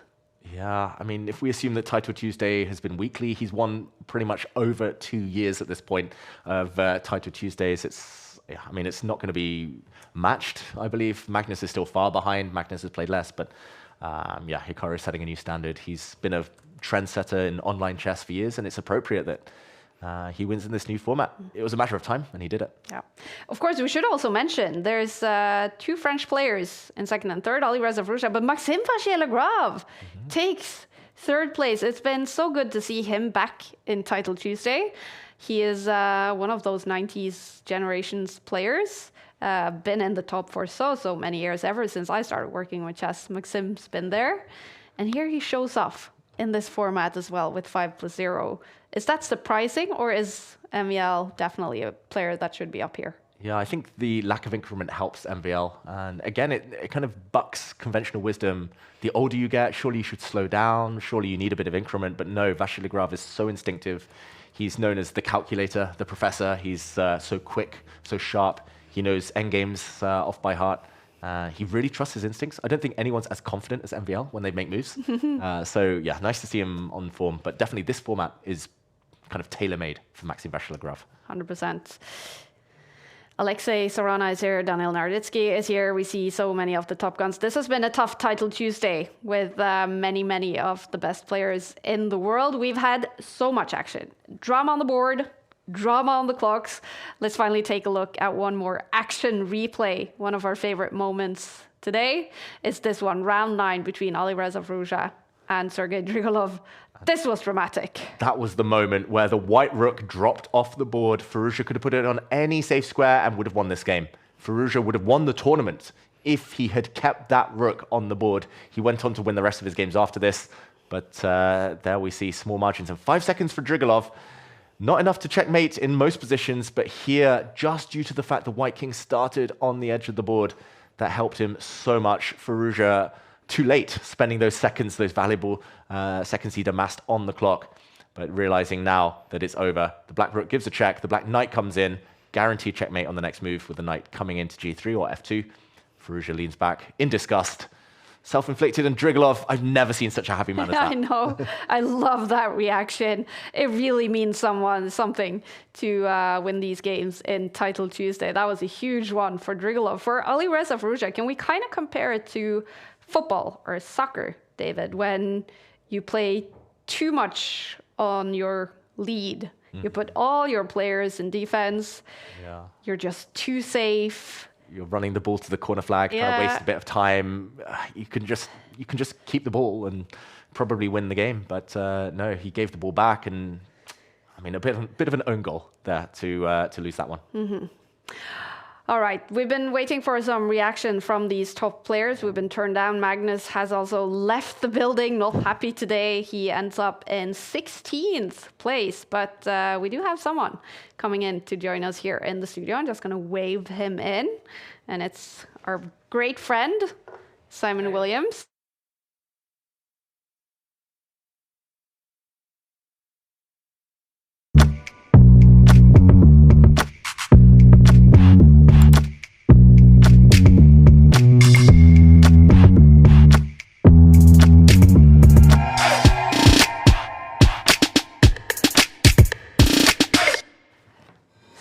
Taking a seat here. Ginger GM, Simon Williams, has been our guest streamer here at the Take office. Did you enjoy the Dave Cave? Yeah, it was a nice little cave. I'm not sure I enjoyed the chess too much, but it was good fun. It was entertaining. Yeah. And you got a nice little cave there, Dave. So thank you. Yeah, it was good fun. Yeah, it was. Yeah. You ended up, Simon, on I think 6 maybe. So 6 out of 11. I started off like terribly. I think I lost my first like 3 games or something. Then I lost my last 2 games. So if it was the middle part, then it would have been okay. But yeah, there's just a lot of good players. There's so many good players, even like these people you haven't heard about. They're 20, 28, 2900, and they're just very good, very strong. So, but it was fun. Yeah. In parts, it's never nice losing. I'm a bad loser, so I'm a little bit grumpy, but not too grumpy. So, yeah. It's good to see. 6 out of 11 for you today, Simon. We did agree before you played that you had everything to blame today because you had massive transport issues. You spent the night in an airport. You hardly slept anything. Yeah. So basically, pressure was off today. Yeah, the pressure was off. I mean, I haven't really slept, but I mean, that's part of the process sometimes, isn't it? But I felt okay, to be honest. So I got no excuses really. I mean, I flew in yesterday, and there was some like UFO attack or something on Oslo, and had to try and sleep for it. Yeah, no, it was interesting, but it ended up being like 15-hour journey or something. So Holy cow. Yeah. That's brutal. Now, you were kind of anxious on seeing this 5+0. This is, I think, the second Title Tuesday you play this season, or the third? I think I've played 3, but I've rage quit the last 2. That's what I thought. So this is like the first one I finished. And maybe. you couldn't rage quit today since you were here. I had no choice. After 3 rounds, I really wanted to rage quit, but I was like, oh my God, I'm stuck in Dave's cave. I can't get out. What do? I've got to play. So I had to start winning. I had no option. Well, I like that option, starting winning instead of rage quitting. Yeah, no, it's better. good. So you got to bounce back and when things go wrong. That's the important thing. But yeah, no, I really like the tournament. I think it's much more exciting. Even to play it or just to watch it? Yeah, to play it. Yeah, it takes a bit of getting used to. I mean, I think me and Dave, when we started playing, it was what the tournament used to be. You can flag your opponent. That's part of the game. So if someone takes too long, it's their own fault, and adds a bit of excitement to the tournament. So yeah, I approve. Yeah. Great to hear. Now, Simon, we did see Hikaru Nakamura make a comeback today. He won Title Tuesday. Are you? What do you think about? He's been struggling first 3 Tuesdays in this new format, and today he made that comeback. Have you expected that to happen at some point? Yeah, I mean, you got to expect Hikaru to win a Title Tuesday. It wouldn't really be Tuesday without him winning. Yeah. He's got to win. He's just too good to not win. I mean, he calculates so well. He's very confident, and it was going to happen. I obviously didn't see many of the games. He beat Magnus in the last one with Black. Yeah. So yeah, it's a great result, and it's like back to normality, I guess, for these guys, really. So yeah. I guess that's the highlight for Hikaru today, finishing off with that win against Magnus. What was the highlight for you today? You talk about your losses, Simon, but let's talk about the good moments. What was your favorite today? Seeing you two, of course. Bringing a smile to my face, and couldn't be better than So seeing your friendly faces. Likewise. And I had a beer during it. That was also quite a highlight. Oh, lucky you! Yeah, I lost 3 in a row. Had a beer, won the next 5. Go figure. That's the recipe. So this is perfect. So, I heard Magnus Carlsen do similar things in history. You did have a winning streak of, what was that, like 5 games in a row? Yeah, something. Yeah, it went all right in the middle. So yeah. Then so it was okay in parts. Yeah. So I guess there's a lesson in here, David. Never rage quit. Yeah, I mean, or is that easy for me who doesn't play Title Tuesday? Easy to say. We've all been there. Like, I've rage quit countless times. Magnus rage quit Freestyle Friday a few days ago. But no, perseverance is key. And Simon, what are your plans going forward with Title Tuesday? We're going to see you make an appearance every week now. Try to go on a 6-game winning streak, then 7, then 8, then 9. I'll play, but I'm probably not going to get that same route again in, because it's like flying to Australia every Tuesday. So probably the same length. But no, I try to play every week. I love playing. It's been the best tournament for a while, and it has got better. I mean, people can watch your lovely broadcasts. They can watch, the best player ever, Magnus broadcast, Hikaru. Crap player like me broadcast if they want. There's a lot of stuff going on. So and it's really good. I mean, there's so many strong players. It's always fun. It's always exciting. So I'll definitely try to continue playing, but I'll probably also rage quit a couple of times as well. So yeah, if it goes bad, yeah, it's gonna happen. Yeah. So to our Norwegian fans, Simon, are you heading to the good night tonight? Can they meet you there? Yeah, maybe. Or are you too tired? I'm either going to go to the good night or have a good night. I'm not, one of the other. Yeah, I'm pretty spaced out at the moment. Yeah. So yeah, we'll lack sleep. So we'll see. Yeah. Always fantastic to have you here. Talking of spaced out, Simon, can I ask the kind of inspiration behind the mushroom t-shirt? That's a good question. Yeah. I mean, it's just nice and colourful. I thought I always wear black. I thought I'd try to put a bit of colour on, and these grow quite near me in Britain. They're quite famous. I think you can get them in Norway. A lot of the druids in Britain used to use these. Is it poison or can you eat this? It is poisonous, but if brewed in the right way, I think the druids used to use them to have some funky dreams. All right. But anyway, yeah, I'll leave it at that. I like it. The mushroom shirt. Yep. Very nice. All right. Before we say thank you for today, we're going to take a look at the Champions Chess Tour standings. After 4 Title Tuesday game weeks, this is the autumn split. It is 13 game weeks, and your top 8 results will count towards the esports, the Champions Chess Tour leaderboard. Magnus Carlsen is still on top with his 23 points, didn't score any points today. Serrana, second place, 17, and Alireza Firouzja scoring points today. He's in third with 12 points. And look at that. Hikaru Nakamura is now inside the player pack that qualifies for next year's EWC. He is on 11 points, scoring 10 points for his win today. Still no Indians inside, though, David. Yeah, not the most successful week for Indian players. They haven't been playing throughout the first 3 weeks either. I should mention Vidit got his first point or two this week, so he'll be moving up those standings outside the top 10 for now.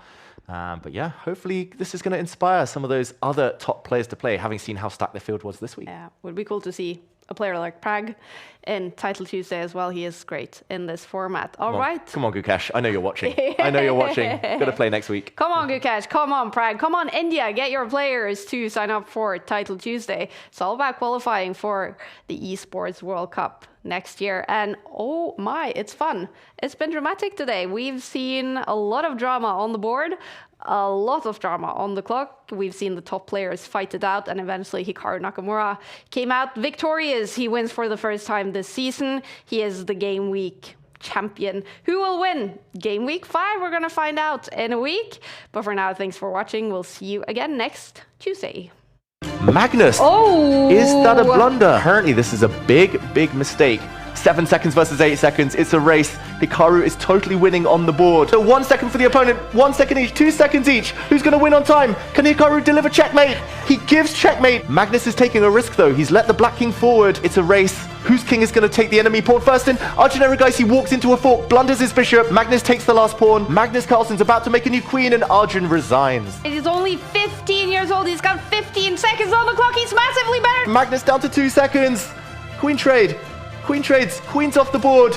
Rook taking the pawn. Magnus Carlsen loses on time. Sticky mouse, slow hand, slow brain. Yuck. And Eraser's blundered his rook. Drigalov perks up. 6 seconds. Can he deliver checkmate? The white king is trapped. Black is totally winning. The knight is coming in, and look at Drigalov celebrating on the camera. Takes the lead. He cannot believe it. Drigalov with 4 seconds left on the clock.